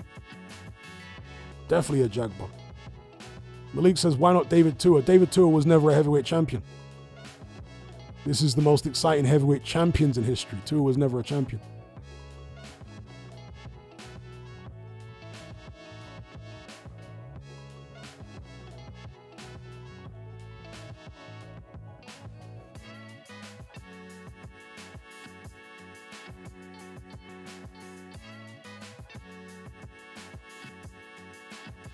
Are they talking about a Jaguar versus Chisora? Because, yeah, I'm definitely picking a Jaguar in that fight. Chisora rocks back on his heels all the time now. You know, the balls of his feet don't seem to work anymore somehow. He's always on his heels. So he's moving forward, but he's always like rocking back on his heels. And that's one of the signs of a really shop-worn fighter.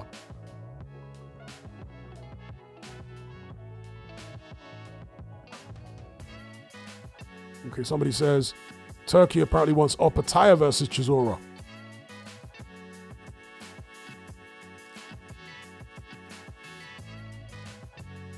Yeah, Chisora's been on a decent run. I mean, he beat Joe Joyce and then Otto Wallin.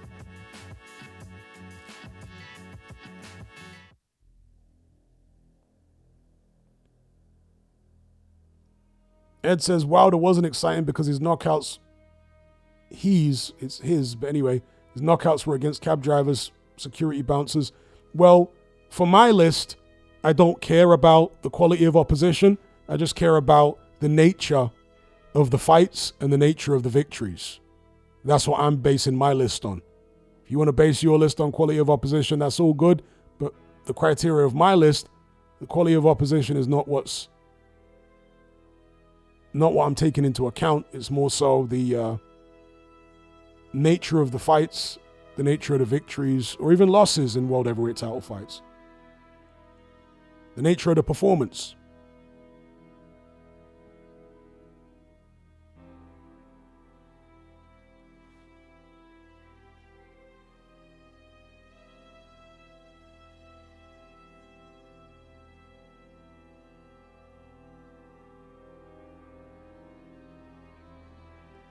Super Me Tic Tac says, will we ever see a heavyweight as exciting as Mike Tyson again, Hatman? Well, there doesn't appear to be anyone as exciting as that on the horizon. Perhaps young Moses Itama could come the closest since a young Mike Tyson. He isn't at this stage as spectacular as a young Mike Tyson. He's not. He's a precocious talent, but he isn't the all-out attacking juggernaut that Mike Tyson was. But he might be, possibly, we'll see how his career plays out, the closest thing since.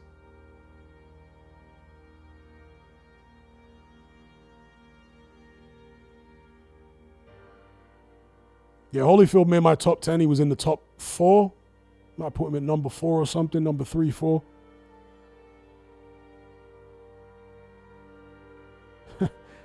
I guess people are trolling, asking to put Vladimir on the list.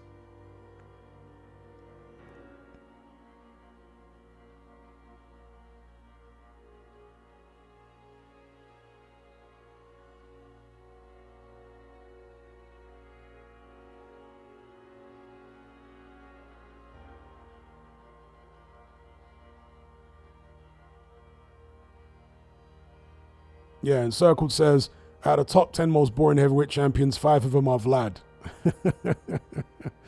I mean, the most boring heavyweight champions, you'd put Vlad in there. You'd put Henry Akinwande in there.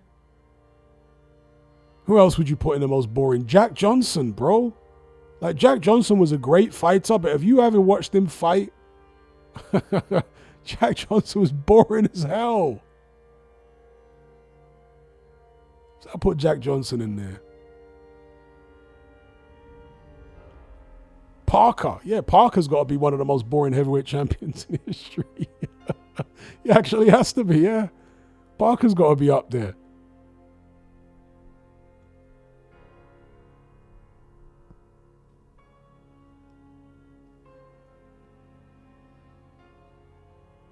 Well, Collie was never a heavyweight champion, so I don't know why people are mentioning a Collie. We're talking about heavyweight champions. Collie can't be there. Never held a heavyweight title.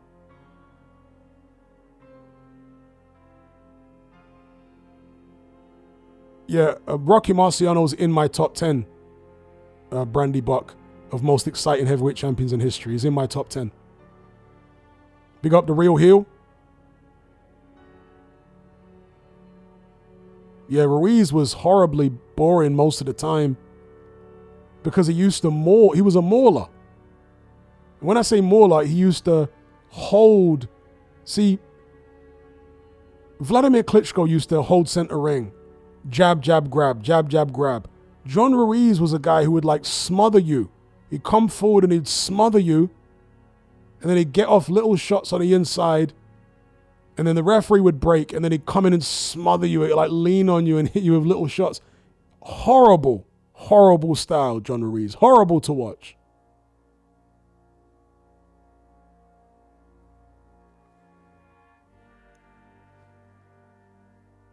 The most exciting John Ruiz fight of all time was when he got knocked out in, 20 seconds by David Tua? That was the most exciting.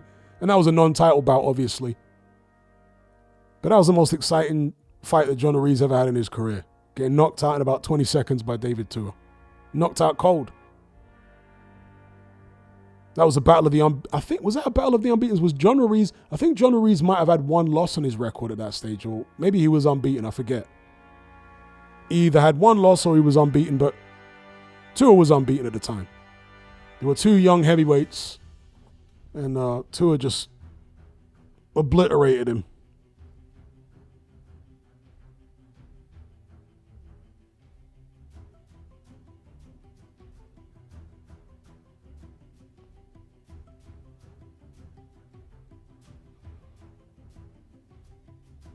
And Circle says he had already lost. He lost to some obscure fighter, didn't he? Who did he lose to? John Ruiz. Because John Ruiz actually fought in the UK. Earlier on in his career. Was he promoted by Mickey Duff? Or was it Frank Maloney? One of the UK promoters promoted him for a couple of fights in the UK. In Circle says he lost a split decision to Sergey Kobazev and Darnell Nicholson. Oh, so he'd lost twice, not once. Okay.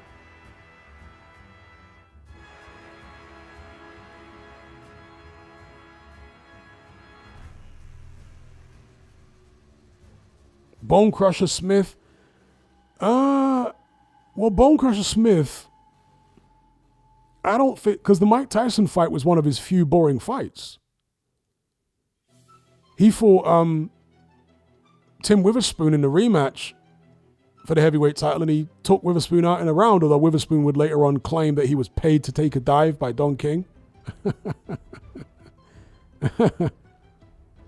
Yeah, Valorov was pretty boring. Yeah, Valorov would have to be up there, one of the more boring heavyweight champions in history. Oh, yeah.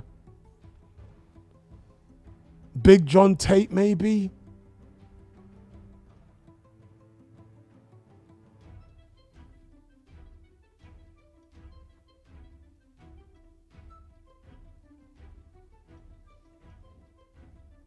Yeah, Ernie Terrell, that's a good shout from Encircled. Yeah, Ernie Terrell, that's a good shout for one of the more boring heavyweight champions. Yes, he was boring.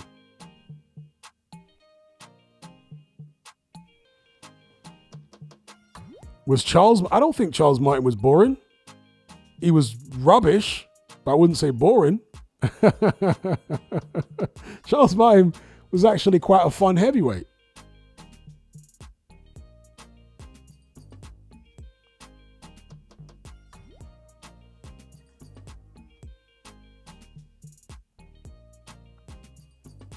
Okay, Demetrio says Vitali was more exciting than Usyk. Personally, I disagree. But, Vitali was fairly entertaining, but it was only really the Lennox Lewis fight that you'd want to watch again out of all his performances.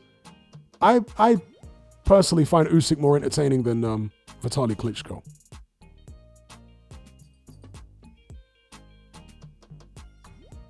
Because Usyk would press the issue. Vitaly Klitschko at times was happy to be on the back foot and just pick away at you. He didn't do all the grabbing that his brother Vladimir did, which made him more exciting, and he threw more punches. But he wouldn't really force the issue in a lot of fights anyway, the way that Usyk forces the issue. That's one of the things I like most about Usyk. He's not content to just hit and hop it and win on points. Even if he's way ahead, he wants to try to close the show. Doesn't always manage to do it, obviously, but he tries.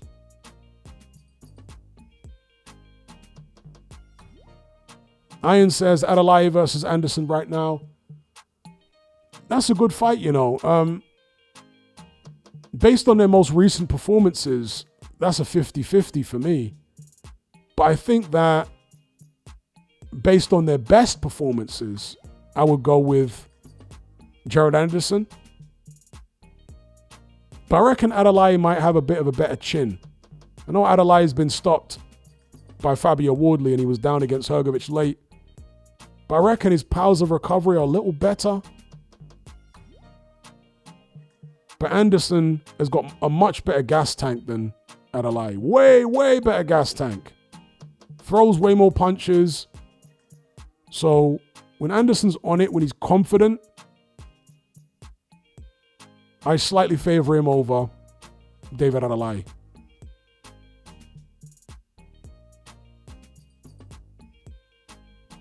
But Adelai does have that big left hook, and if he catches Anderson with that, it could be curtains.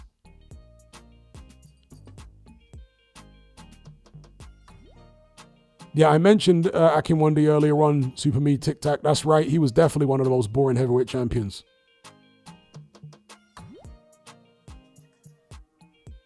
Who do I think is one of the most exciting non-champions? Ika Biabuchi. He's got to be up there. David Tua.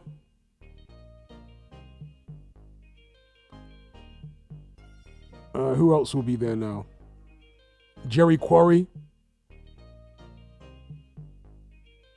Ernie Shavers.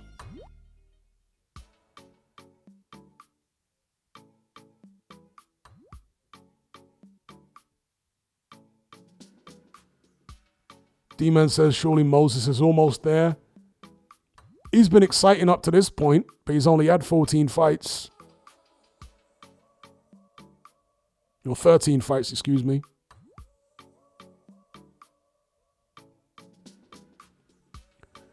Big up Solomon, he says, Frank Bruno was quite boring, but he caught exciting opposition. Yeah, Bruno could be very boring. That's right.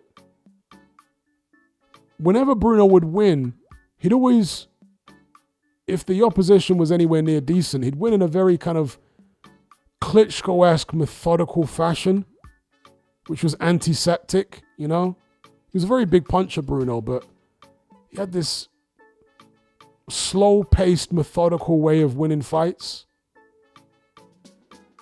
By far the most exciting Bruno fights were the fights where he lost.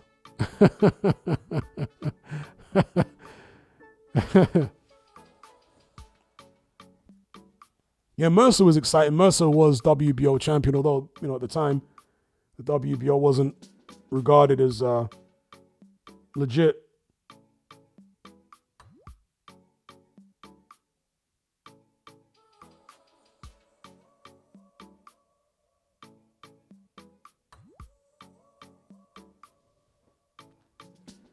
Big up Lawrence King for the super chat. He says, I found AJ to be very exciting, rarely in a dull fight that was competitive. Wilder too, where he could KO someone anytime and had massive holes. Absolutely.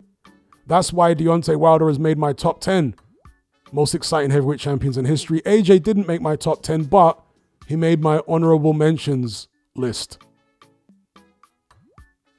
Where did I have Deontay Wilder? Was it at number 9 or 8? Let me go back and check. Again, for the people just joining, I'm going to recap my top 10 most exciting heavyweight champions in history. Number 10, Lennox Lewis. Number 9, Rocky Marciano. Number 8, Deontay Wilder. Number 7, Jack Dempsey. 6, Riddick Bowe. 5, Muhammad Ali. 4, Joe Frazier. 3, Evander Holyfield. 2, George Foreman. And number 1, Iron Mike Tyson. Then there were the honorable mentions. And AJ did make the honorable mentions, along with Tyson Fury and Alexander Usyk, Joe Louis. Who else was in the honorable mentions? Corey Sanders, Sonny Liston.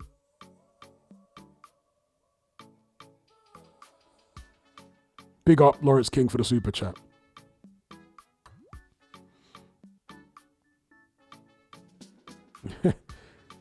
Super Me Tic Tac says, Makhmudov makes Bruno look flexible. Dude is so stiff. Makhmudov's got a weird build, hasn't he? He's a very tall guy with a very long torso and short legs. You know, like Kung Fu Panda or something. He's got a long torso and relatively short legs for his height. So his body proportions just look all off-key. And he's got a long neck. He's also got a long neck and a small head. So he's just a weird-looking guy.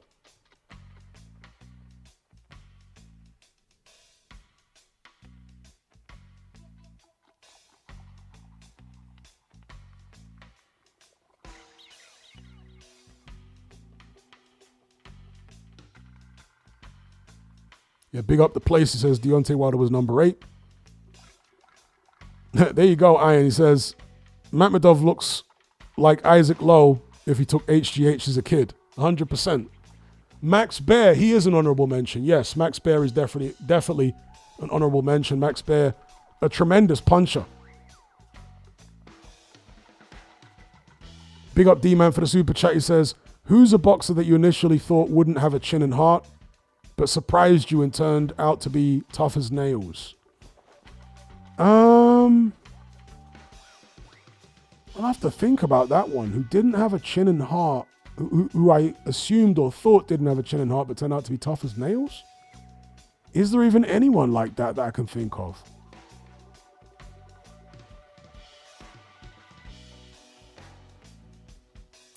I'm really trying to rattle my brains here. I didn't think I have a chin and heart, but it turned out to be tough as nails.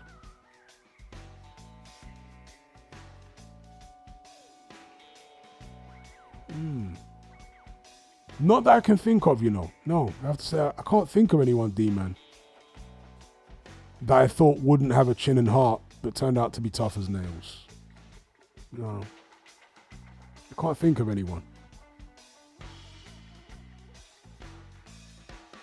Shout out to Lawrence King shout out to D-Man for the super chat. Shout out to Lawrence King for the super chat as well. He says, obviously, this is a weird one and could in no way be considered a top heavyweight boxer, but I enjoyed watching Tony at heavyweight, watching a fat 5'9" guy stand there and trade roll with Peter, Ruiz, etc. Yeah, and he did hold a version of the heavyweight title briefly until he got popped for roids. That was also by beating John Ruiz. But yeah, James Toney always had a fan-friendly, eye-pleasing style because he wasn't a runner. He would stand right there with you. He didn't care how big you were or how strong you were. He'd stand right there with you, slip, roll, counter, put combinations together. Yeah, he had a very nice, fluid, easy on the eye style, James Toney. Even at heavyweight when he was fat. I mean, James Toney, for some of his heavyweight fights, literally looked like a boxing Buddha. His belly was massive, bro. Bald guy, huge belly. He was like a boxing Buddha. But he still had them hands, you know, and he still had that chin and that confidence. The boxing Buddha, James Toney at heavyweight. Massive belly, particularly towards the latter stages of his heavyweight career. Because when he fought Holyfield, he wasn't that fat. He was like 217. But some of the later fights when he was like in the 230s and 240s and oh my days. Man looked like a black Santa Claus. You know, massive pot belly. It was crazy. But he was still so comfortable in the ring. Slipping and rolling and coming back with those combinations. Shout out to Chris Ward Music. Says Tony was brilliant, a legend, and the ultimate badass. Shout out to D-Man for the super chat. He says, in the early days, I underestimated Usyk. But did you think he wouldn't have the chin and heart? Or did you just underestimate him thinking he was not big enough? Because I don't recall anybody ever saying that Usyk wouldn't have the chin or heart to succeed at heavyweight. Just he wouldn't have the size. He wouldn't have the power. That he'd be overpowered or whatever the case may be by the big men.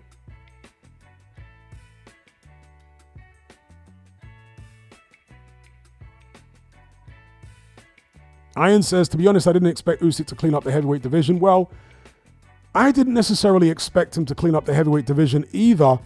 I just expected him to beat at least one of the big names. That's what I predicted. I said he's going to beat at least one of the top three at the time, being AJ, Fury, and Wilder. I said he's definitely going to beat at least one of them. But I did not predict he would, beat all of them. Or I didn't beat Wilder, but, Daniel Dubois. I didn't predict he'd become undisputed at all. Just to be clear about that. But I did think he would knock off at least one of the big names. I did think so.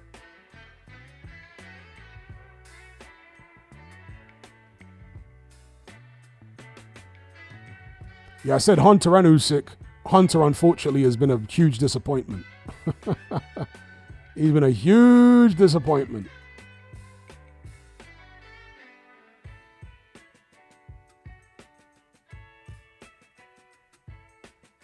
Shout out to Adam for the super chat. He says, Bacoli versus Ruiz at the buffet table. Winner gets Johnny Bosch Sr. I mean, that's the final boss, isn't it? Johnny Bosch Sr. Dear, oh dear. Or maybe they could have a super fight, a super match in the eat-off between Johnny Bosch Sr. and either Adrian Broner's dad or Bowe.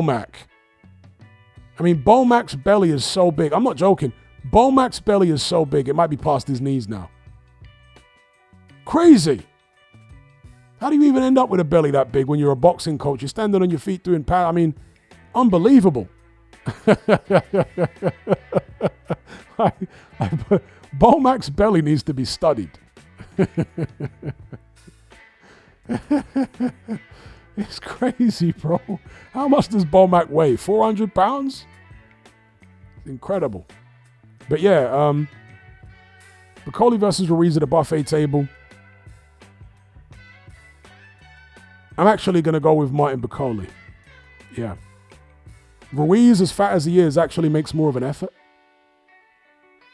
He only really got ridiculously out of shape that one time for the AJ rematch. Whereas for the rest of his career, he's fat, but by his own standards, he's not crazy fat. Whereas Martin Bacoli, dear oh dear. So I'm saying Bacoli smokes Ruiz at the buffet table.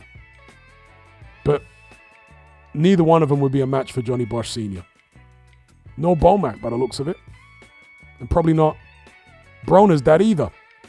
Broner's dad looks to be about 5'2" in height and maybe about 6'5" in width.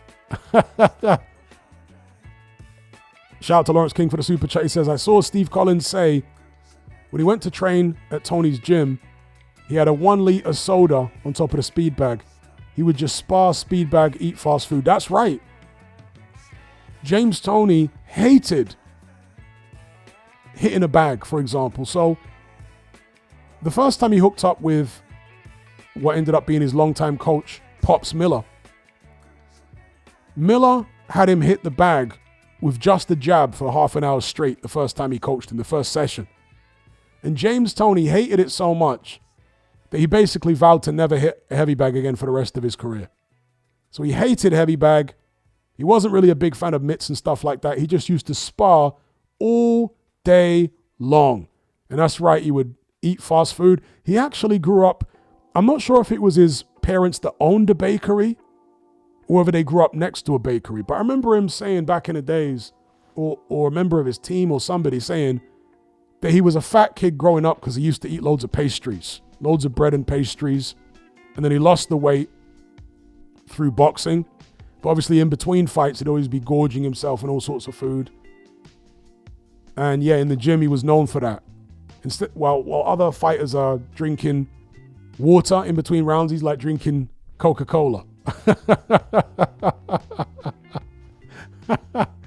And eating McDonald's. Incredible. Shout out to Lawrence King for the super chat. That's correct.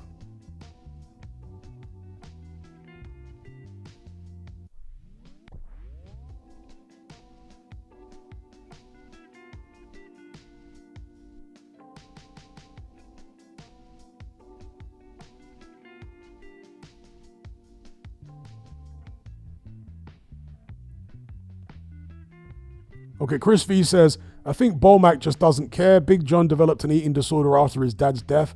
Well, if he developed an eating disorder after his dad's death, why does his son, and by virtue of the fact that they're not stepping in to try and dissuade him, support his family as well? Why do they support what he's doing then? Bosh and all this stuff and all the Chinese food. If it's an eating disorder, why is his family all supporting it? Big up Lawrence King for the super chat. He says, yeah, Bowe must eat an insane amount. To maintain the physique, you need to be pounding down the calories. Hard to even maintain that level. A lot of it must be soda, fizzy drinks. I'm sure there's a lot of pizzas and all sorts of other stuff that Bowe eats as well, but I'm sure the sugar consumption is incredibly high.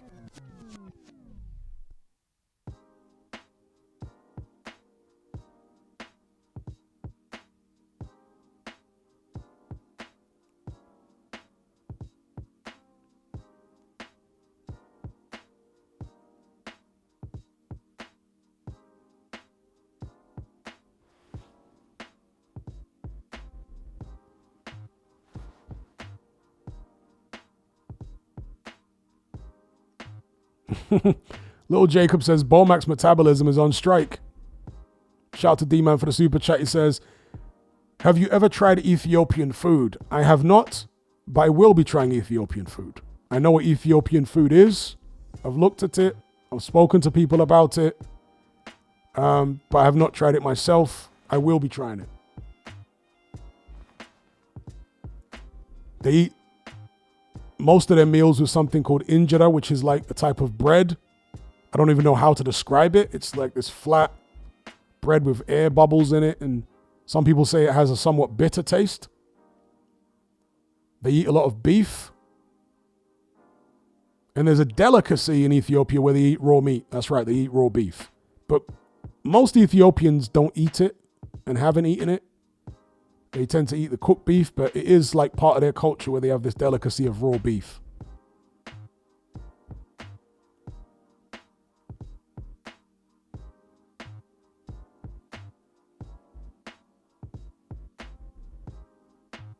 Samil says, oh my, you are one of the few people that says injera the proper way. Are you Ethiopian, Samil? I try my best. I'm not always accurate in my pronunciations, but I try my best.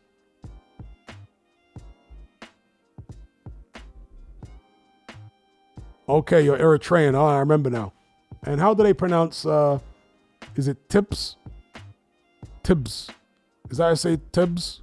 Rather than, because in an English accent, you would say Tibbs. But I guess the Ethiopians say Tibbs, or I think they pronounce it something like that. Which is like beef again. Or can it be chicken as well? I'm not sure.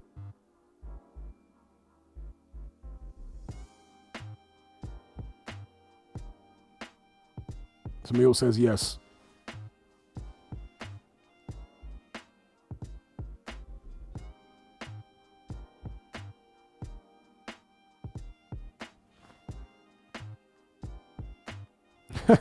Warren Williams says, air bubbles is making me want an Aero. It's been years since I had that.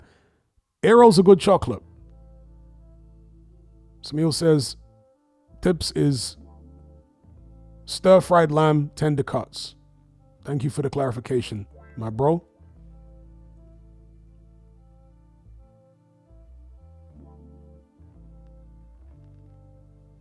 Okay, Exactamundo says, I eat my steak blue. I'd try it. The raw beef. It's pretty hardcore. You can watch on YouTube them serving up raw beef in Ethiopia. It's pretty hardcore. They dip it into some kind of like chili sauce thing and chew away on the raw beef. I guess it's the more tender cuts because the other cuts are going to be too chewy, right? Raw. Well, yeah, steak tartare is also raw beef. That's right, yeah. Steak tartare is raw. Where's steak tartare from? Somewhere in Europe, right? Is it British or is it French? Or that is raw beef too. Yes, steak tartare is raw beef. France encircled says. Chris Ward says Spain. Yeah, but that's right. Yeah, so there is a raw beef dish in Western Europe as well. But it's not that popular though, is it? I mean, not throughout most of Europe it isn't. Oh wow, Dog Boone says in the Czech Republic, there's a raw beef meal too. Okay, and Circle says he looked it up and it's French. Steak tartare, okay. Shout out to Demon. He says, what would be your top 5 country cuisines? Okay. In no particular order. I'm not going to put these top 5 in order. I'm going to say Indian has got to be in the top 5. Good Indian food is spectacular, folks. It is what it is. So Indian's in the top 5 for me. I would put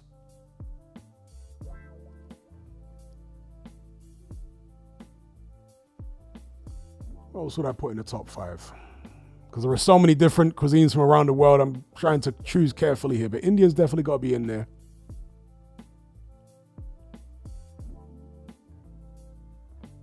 I'm going to put Turkish in there.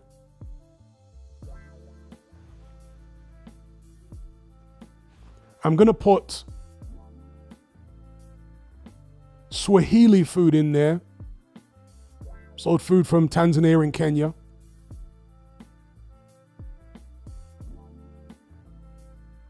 So that's 3. 2 more.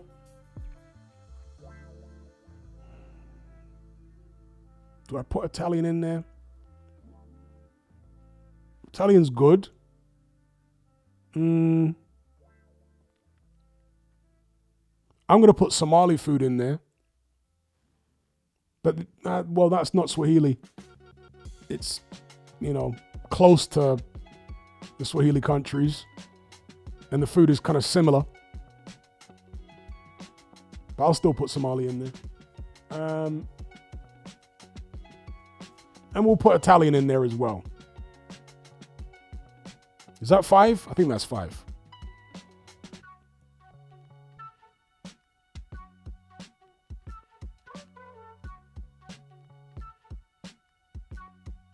Somebody saying yard food. Yard food is cool, but, I grew up eating Jamaican food growing up in Brixton, bro. I don't think it's elite the way other people make it out to be.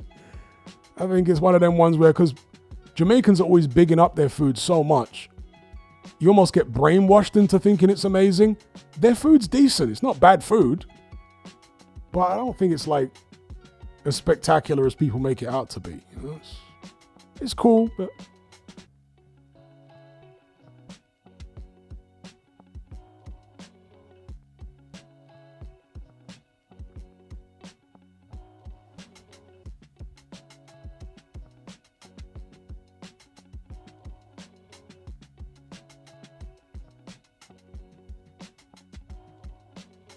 I think that Turkish food is really underrated, to be honest, like globally, because people don't tend to mention Turkish food as some of the best cuisine in the world. But I'm telling you, Turkish food is banging.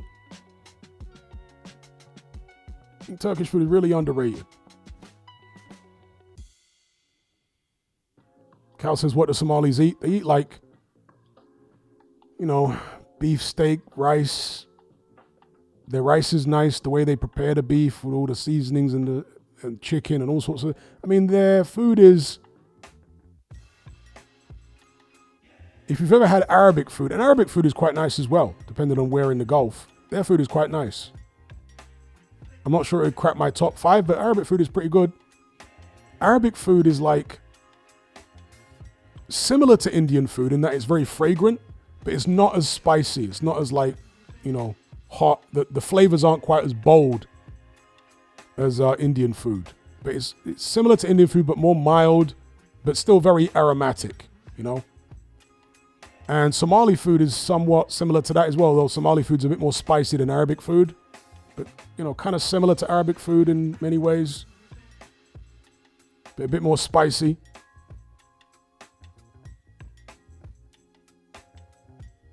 Dog Boom says, come on, every drunk eats Turkish food. Well, not every Turkish takeaway, every kebab shop does equally good food. If you go to like a good Turkish restaurant or a good Turkish takeaway, the food is elite, bro. It's not some sloppy doner kebab, opposite the pub. If you go to like a good Turkish restaurant, good Turkish takeaway, the food is spectacular.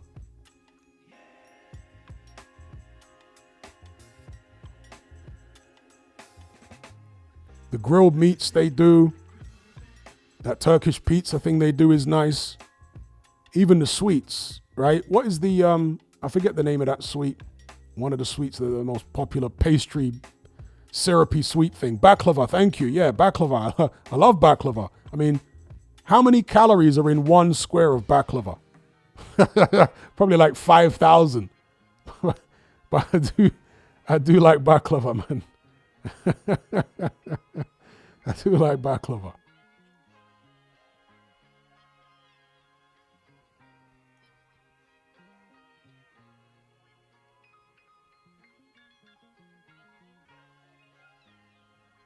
And if you go to actual Turkey to eat the food, it's on the next level again.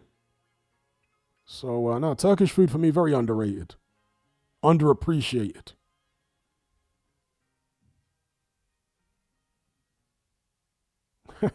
Iron says baklava will have you looking like Bomac quickly.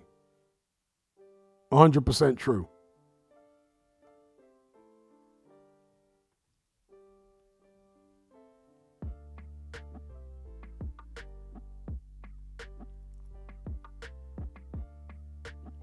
A 1,000,000% true. Zactamundo says Turk food in Germany is banging. Yup. Some great Turkish food in Germany without a shadow of a doubt. I'm pretty sure Germany's got the highest population of Turks outside of Germany, or am I wrong?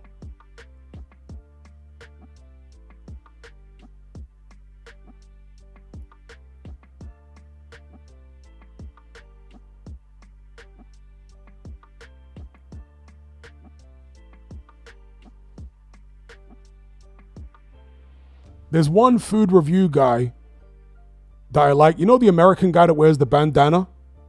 I like his channel. He's tried Turkish food and all that kind of stuff. I think it's just called the greatest food review channel ever. It's some generic name that he's given the channel.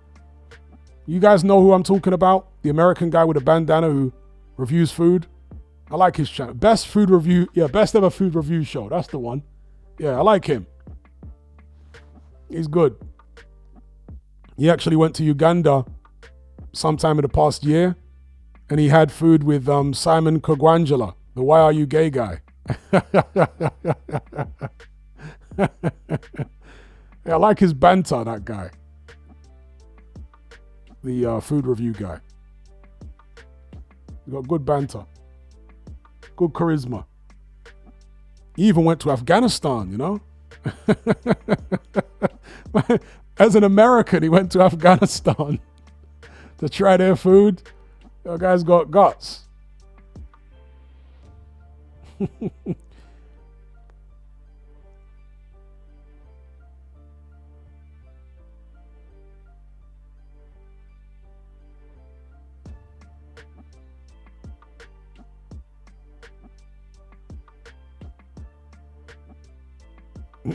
Ian says, are you transgender? That's right. Simon Kagwangala. The raging debate. We're here with Pepe Julian Ozima. Thank you for coming in. Why are you gay? You are gay. You are transgender. You are outspoken lesbian? Homosexual? How can I describe you? So who is gay? That's right, yeah. What a legend. If only Western news programs were like that, then they'd be worth watching. You know, like Western talk shows, debate shows. If they were like that, you'd be glued to the television. Yeah, he got straight to the point, Mark Hatch, didn't he? Didn't beat around the bush at all. His first question, where are you gay?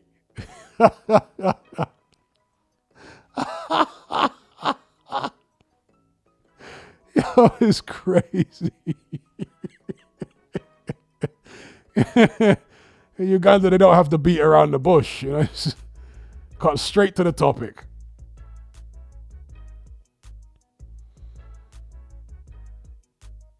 Kyle says, Hatman, South Africa is nice. Well, it's a beautiful country. It has great infrastructure and they have nice food and different types of environments. The problem is it's dangerous and culturally, yeah, it's not for me. Yeah, the mindset there is just not for me. Cal says the food, not the people. I will probably be visiting South Africa within the next 6 months just to go down there and go on a food binge. So stay tuned for that. Yeah, just to go on a food binge. Because I want to try bunny chow in Durban. So Durban is known for many things, but bunny chow is, apparently the best bunny chow in South Africa is in Durban. And then I want to go to Cape Town to try their Gatsby's. Their Gatsby's look spectacular. I definitely want to try them Gatsby's.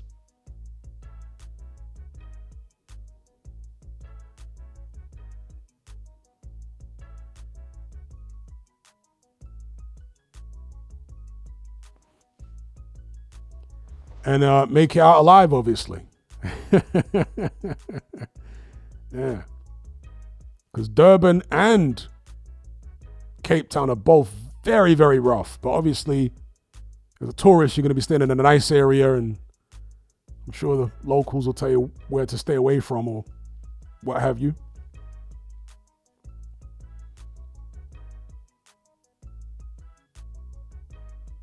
D-Man says, I've tried the food and it's really good there. South Africa's cheap as well. In terms of countries with good infrastructure, South Africa will be one of the cheaper places you'll go. Cape Town might be the most expensive of the big cities, as I understand it. Durban is cheaper than Cape Town. I think Joburg might be cheaper as well. Cape Town is a very beautiful looking place. You know, like on the beachfront with Table Mountain and everything overlooking the beach. It's a very spectacular look. It's like Rio or something, you know? From certain vantage points in that city, it just looks spectacular.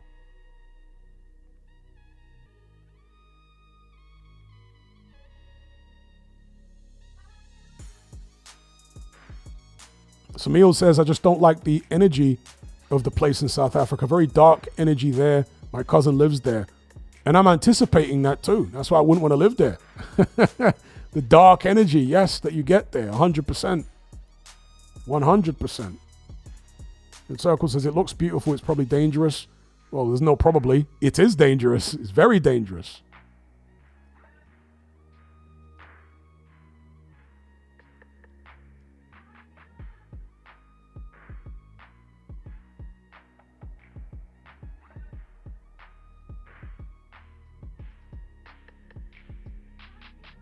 If you stick to the rich areas, the tourist areas, should be okay.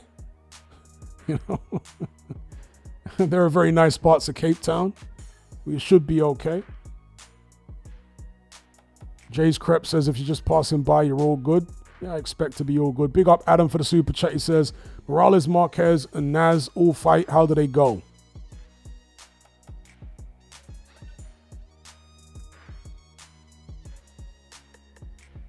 I got Morales beating both of them.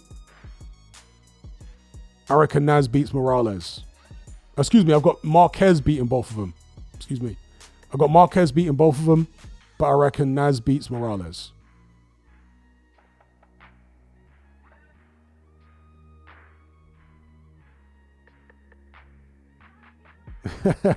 That's right, Solomon. I know that video by heart. I've watched it so many times, that interview. The raging debate. Thank you for coming in. Why are you gay?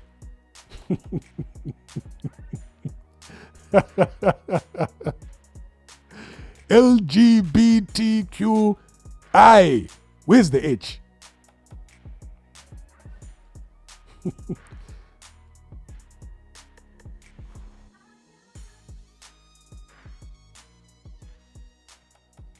Do you fight for heteros as well?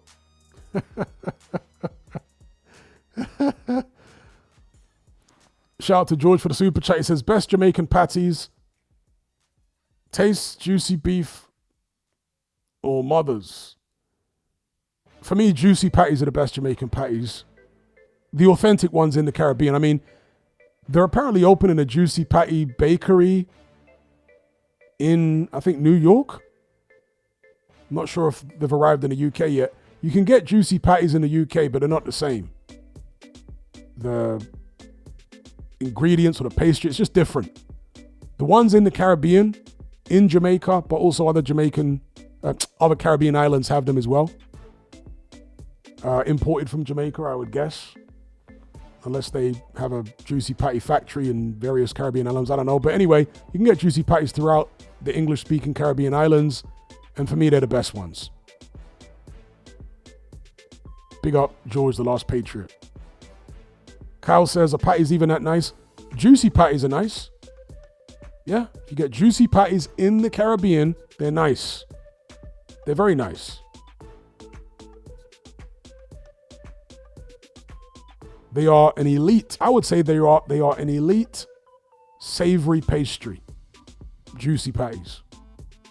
But getting good patties in the UK, you can go to loads of different Jamaican spots and it's hard to find good ones. There was a place opposite Nando's in Camberwell.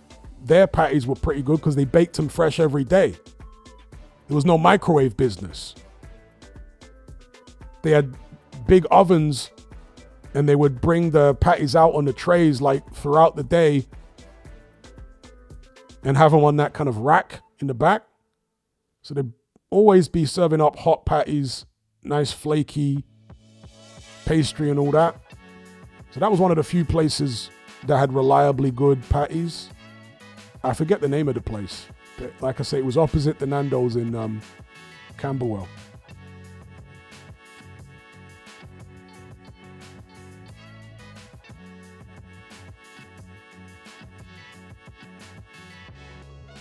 Dominic K says, I heard Juicy Patties, the franchise, is owned by the Chinese. It might be. There's a lot of Chinese in Jamaica.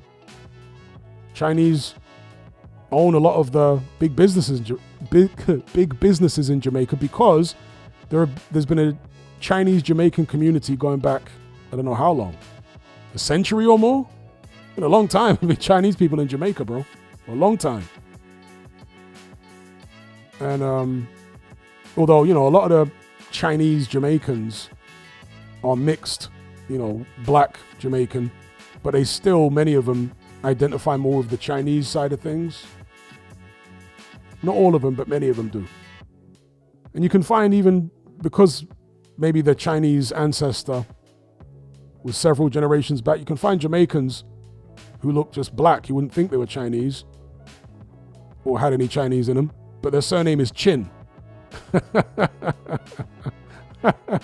You can find Jamaican people with the surname Chin.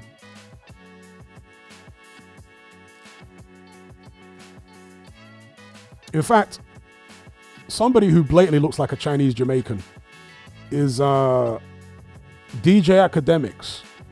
He looks like the kind of Chinese Jamaican I'm talking about. Yeah, he's definitely got Chinese in his background.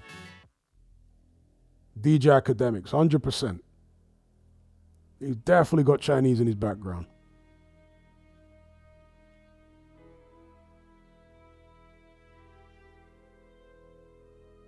Exactamundo's getting hungry now.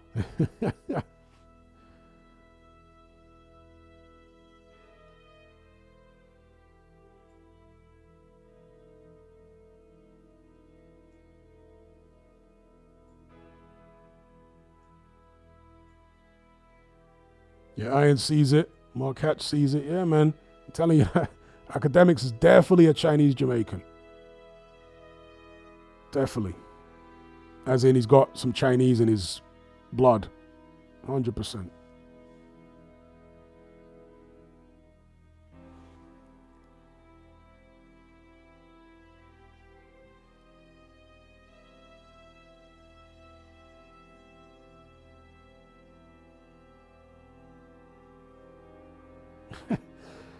Zatamundo says, didn't know there was Chinese Jamaicans. It'll be wild hearing them speak patois. Oh yeah, they can. Chinese Jamaicans, white Jamaicans, Indian Jamaicans. Oh yeah, they can all speak patois.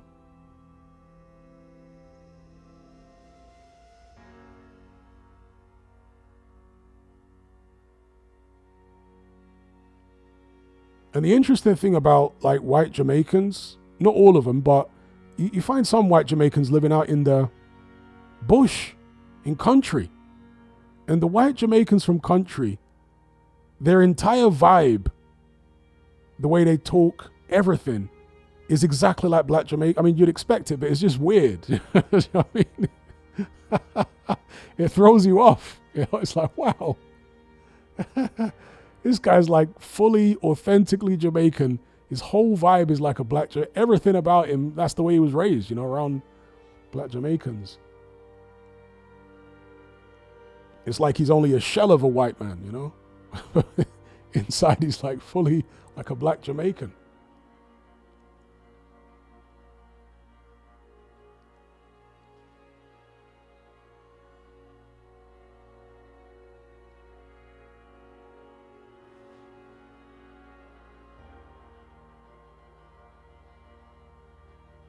Do I watch Academics? No, I don't watch Academics, but I know who he is. I remember when he was on the come up, his channel was called The War in Chirac. And he used to do those videos about drill rappers beefing in Chicago. I guess that's how he initially became famous.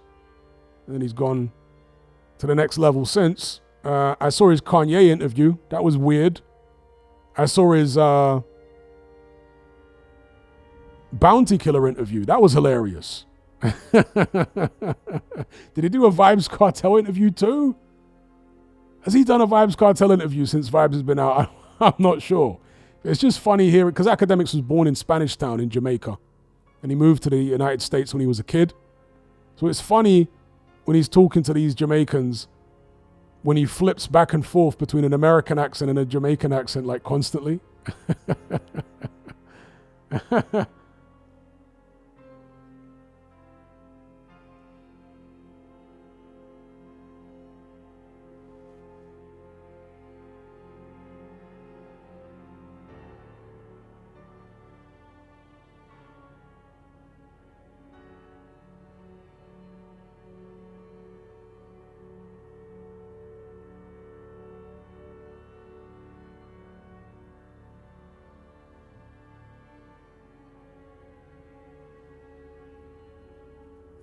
Warren Williams says, not been Jamaica since 2018. It's a crazy country. It is a crazy country, but last I checked, they've managed to dramatically reduce the murder rate over the past 12 months. I mean, dramatically. It's still very dangerous. But I think they've cut the murders by something crazy like 30 or 40%. God only knows what the police have been doing to achieve that. I can assure you they're not being friendly.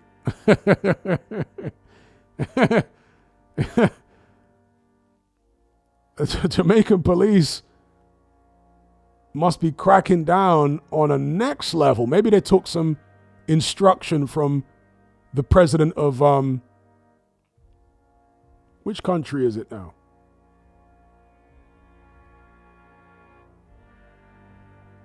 Where they introduced Bitcoin as an official currency.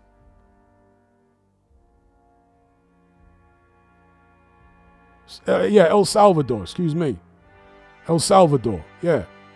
Maybe the Jamaican police government have taken instruction from the government of El Salvador. Because what has been achieved in El Salvador is miraculous. El Salvador was one of the most dangerous countries in the world for years. And somehow that new president come in and he shut it all down. Like massively. He's collapsed the murder rate in El Salvador by like 70 or 80% in a couple of years. It's dramatic. It's similar to what, truth be told, Rudy Giuliani did in New York City. Because Rudy Giuliani, say what you like about Rudy Giuliani, under his tenure as mayor, he took New York City from having 2,500 murders a year to having about 500 murders a year in a decade. All right, that is a spectacular result. You know what I mean? Like, yo, that's crazy. From 2,500 murders a year to about 500 murders a year. And yeah, even more extreme turnaround in El Salvador with what their president has done. He went all the way in.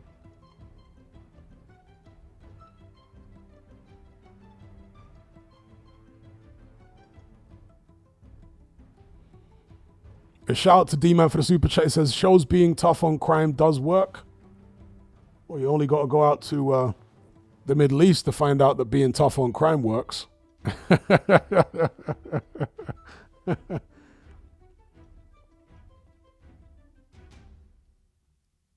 But you have to be all the way tough. You can't be like halfway tough. Because in America, they're halfway tough on crime. They're not all the way tough.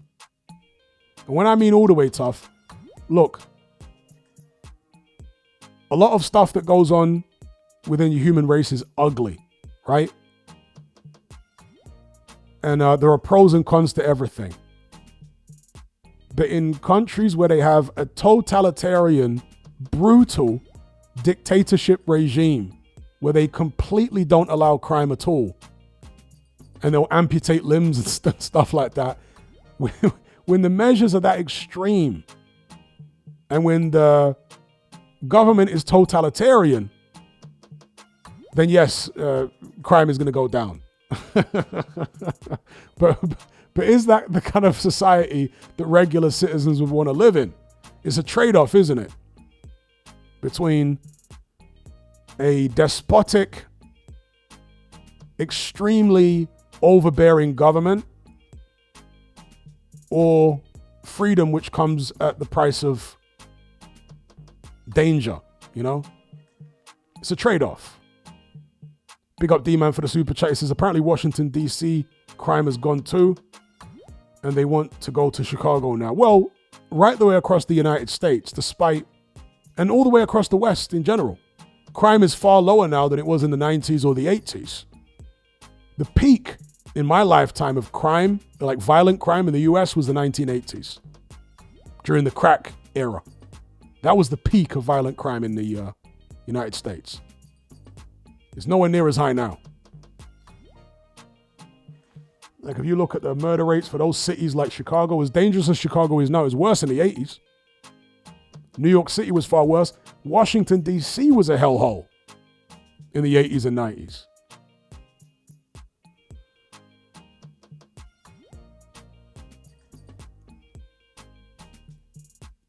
Big up D-Man for the super chat. Haven't they called in the National Guard or something? Dogboon says, Hatman, I have to disagree. Europe has peak crime. It's not something you need to disagree with, because what I'm telling you is a fact. What I'm telling you is fact. You can take the United Kingdom as an example, right? There are far fewer murders now in the United Kingdom per year than there was in the 1990s. It's not a speculation. It's not an opinion. It's a fact.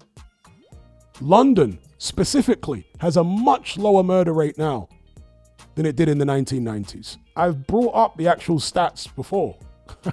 Like, it's not a disputable thing. There's a lot of propaganda and there's a lot of, race and religion baiting and social media now and stuff you see, because back in the days we didn't have social media. But if you just look at the raw data, London was far more dangerous, and the UK had much higher crime, violent crime that is, murders and stuff like that back in the 80s, and much higher. Manchester was far more dangerous. London was far more dangerous. Nottingham was far more dangerous back then. Liverpool was far more dangerous. So all the propaganda is just propaganda. But in the 80s and 90s, that's when it was really on and popping on the streets. I mean, even somewhere like Amsterdam was far more dangerous in the 80s. Amsterdam in the 80s? The kind of drug gangs and, bro, it was wild. Amsterdam in the 80s and 90s was wild. Far safer now. Way, way safer now. And you'll find stats anyway all the way across the Western world that will show you that violent crime is far lower now across the Western world than it was in the 80s and 90s. I don't know about Eastern Europe. I'm not as familiar with the stats for Eastern Europe, but certainly Western Europe is a lot safer now. Glasgow also was far more dangerous back in the days. Newcastle was way more rough back in those days than now.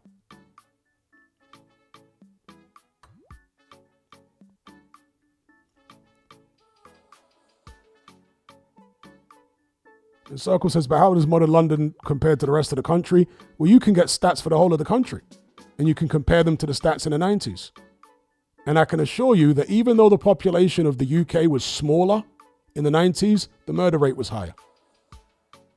Why? Well, there's a combination of different factors. First of all, Britain was still transitioning from the industrial age to a service economy. And that was a painful process during Thatcher's Britain, where there were widespread redundancies. People, this is before the age of the internet. People, if you got made redundant, there was no internet to apply for jobs or make money online, so on and so forth. People didn't have skills a lot of the time to work in tertiary industries and, jobs and what have you. So there was a bunch of working class people being laid off everywhere who were turning to crime. On top of that, you had guns back then. Far more guns on the streets of Britain in the 80s and 90s, pre-Dunblane. Yeah, it was rough. It was rough.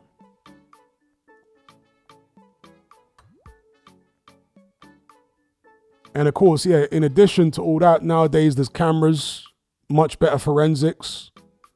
There's more ways for people to make money.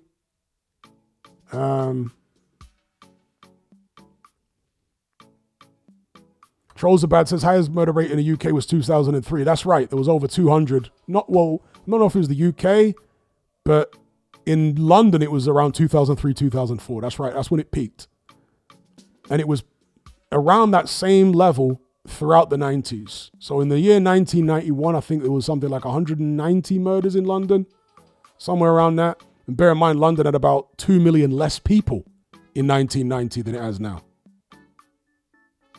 So the actual murder rate, murders per capita, was about double as high in 91 as it is now in London.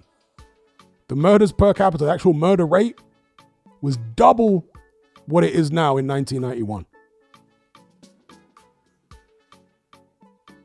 So all the stuff that they're pushing out in the media and social media, it's all just propaganda nonsense, man. It's all just setting different groups against each other. I lived through the 80s and 90s in London. I know what it was like. And the stats that are all there as well. So everyone claiming, it was some utopia back in the 80s and 90s. These people are just talking out of their butthole. Seriously. Yeah, that's right, Osaka Castle. Rudy Giuliani, because he's a lawyer, he was involved in the whole RICO thing. Yes. Bringing the mob down. That's right. Bringing the mob down. And again, say what you like about Giuliani. I'm no Giuliani fan, But the fact is, he made New York City way safer. It's just that simple. He made it way safer.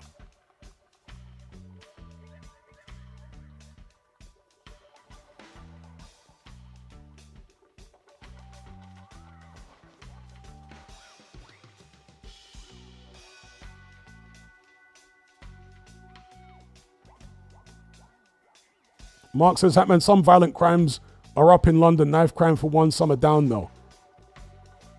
I don't buy any of that. Crime, see, there's a difference between crimes being committed and crime detection. Crime detection is much better today because of smartphones, because of CCTV, forensics, and because there's less of a stigma in this day and age about reporting crimes. Back in the 80s and 90s, when there was far more of like a working class ethos in places like London, people didn't want to talk to the police. Nowadays, people are far more willing to talk to the police. That's why I more so look at crimes like murder, because murder is one of the most easily detectable crimes. Yeah? There's a dead body and it didn't die of natural causes. It's easily detectable. It's difficult to get away with. I mean, you might not necessarily catch the culprit, but in terms of detecting that a murder has taken place, it's one of the most easily detectable crimes. The murder rate in London today isn't even close to what it was in the 90s. Not even close. And it wasn't just murders. Throughout London, street robbery was far more common. I don't care what the stats are saying here, there, and the other. People were not able to detect these things to the same extent as they are now, before there were cameras everywhere, before forensics was as good, before people had smartphones, before people were more willing to talk to the police. Growing up in Brixton, there was gangs of boys who used to come through the trains, which would run from Victoria through Brixton and to other parts of South London, regularly robbing everybody. There are parts of Brixton where if you're not from there, you're getting robbed. Same in Peckham, same in many other parts of London. There were parts of London where the working class white community was dangerous. You wouldn't go there if you were not a white person at all. Right? Elton was like that. Canning Town was like that. Certain parts of Bermondsey, you wouldn't go there. And you certainly wouldn't go to certain places on match day. You know? So, no. And many of those crimes went unreported or undetected. I mean, the police, particularly if, crimes in those areas were against minorities, the police ain't going to help you out, bro. You wouldn't even bother reporting it if you got beat up or mugged or whatever the case may be, because the local police is probably part of it. So, nah, bro. London was far, far more rough back in the days, I can assure you. Way more rough. Big up George the Last Patriot for the super chat. He says, answer to the title, George Foreman, from the silent menace of the 70s to the jolly giant of the 80s and onwards, inside and outside the ring, was a great time. Yeah, George Foreman is number 2 on my list, but I can't argue with anybody putting him number 1. He was a force of nature. He was a spectacular puncher. He was a vicious machine of destruction in that boxing ring. Big George Foreman. I preferred the young version of him. I think the young version was better in most ways, maybe not quite as slick defensively. I mean, it sounds crazy to say slick defensively, but George Foreman had some decent defensive moves. The way he would position his arms and what have you. His legs let him down when he was old because he was so heavy. He was more stationary. But yeah, George Foreman, for me, definitely top 2 most exciting heavyweight champions in history. Big up George, the Last Patriot, for the super chat.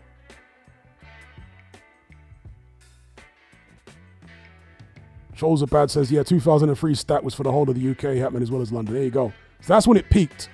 And pretty much from 2003, the trend has been downward.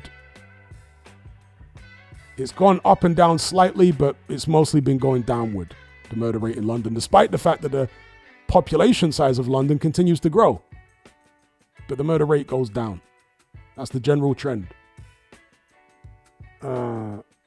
Jake says, Hatman, was South London as bad as Mitchell's Plain? Hell no. Hell no. For those of you who don't know, Mitchell's Plain is an area in the Cape Town area, right? So how would you describe it? A neighborhood? More than a neighborhood. But it's in the Cape Town area. And it is unbelievably dangerous. There's another part of Cape Town which is also extremely dangerous. I forget the name of it now. Because Mitchell's Plain is mostly colored residents. You know, people who are mixed. They call them colored in South Africa. But there's another area which is like half black, half colored. I forget the name of it now. In Cape Town, which is also very, very dangerous. All of these places are far more dangerous than anywhere that's ever existed in Britain. I mean, South Africa's just on a whole nother level in terms of violent crime. Whole nother level.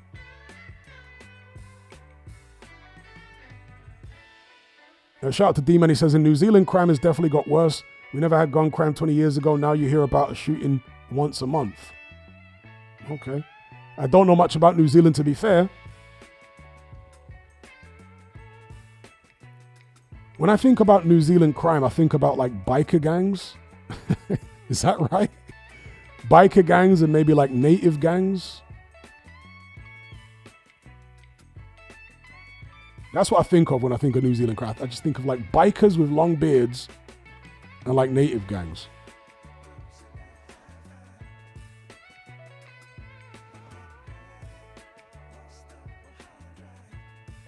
Shout out to D-Man for the super chat. Yeah, tattoos on faces and all that. Yeah. All 250-pound natives looking like rugby players.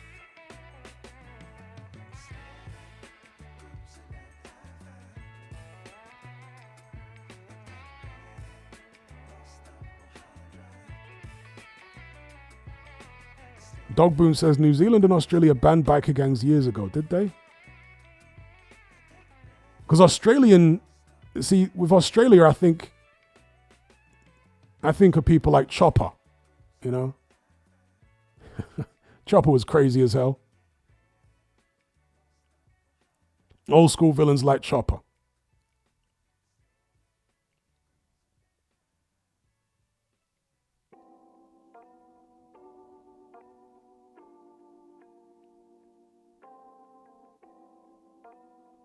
Samil says, crime aside, were the 80s and 90s better quality of life than today? In some ways, yes, in other ways, no. In one of the ways that the 80s was a better quality of life, I would say, and this is fundamental to happiness, right? I would say male-female relations were better in the 80s and 90s, definitely better than they are today. Male-female relations were much better in the 80s and 90s than now. Particularly the 80s. Because the 90s is when the change started. But yeah, 80s on into maybe the mid-90s, male-female relations were way better. Way better.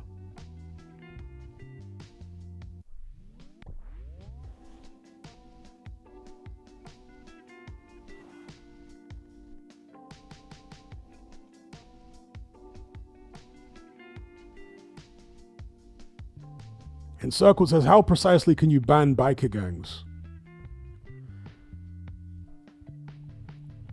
I'm interested to hear the answer to that myself.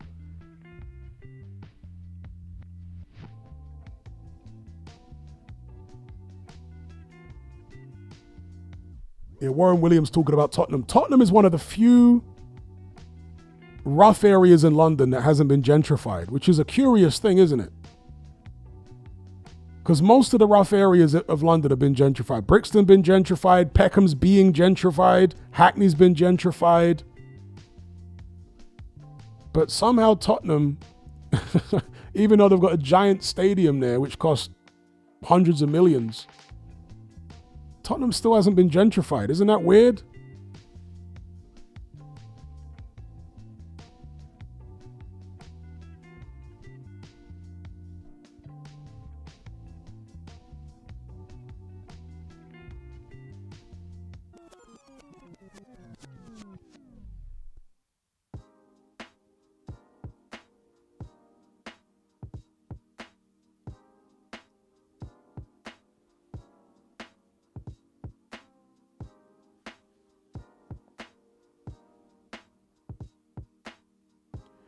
Brandon Herrera says, I'm thinking Dubois-Joyce might be announced as a comeback fight. Telstar says Stonebridge looks rough still. Stonebridge used to look far more rough and be far more rough back in the days when they had the big tower blocks. Now Stonebridge is all like low rises. It was back in the days, it was all these big grey high rises, and it was far more rough back then. Stonebridge at one point was properly a no-go zone, bro. Like, I mean, I went there a few times and a couple times, and boy, I did not feel safe. Stonebridge back in the days was dangerous.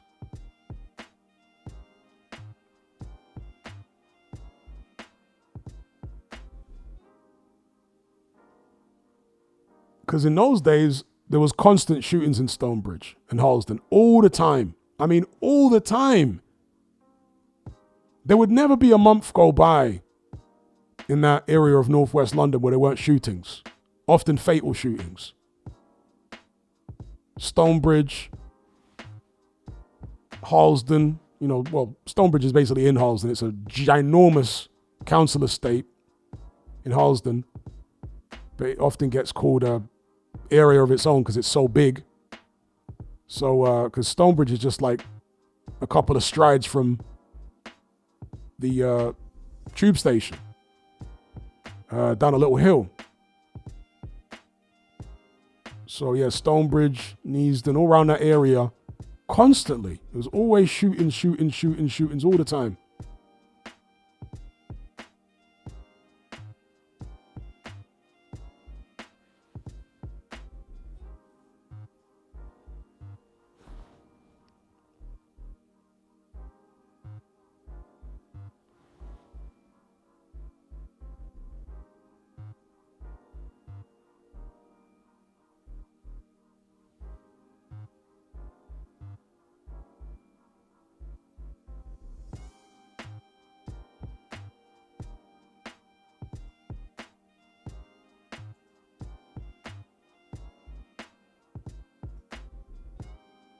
All right, peeps, I'm going to shut this one down.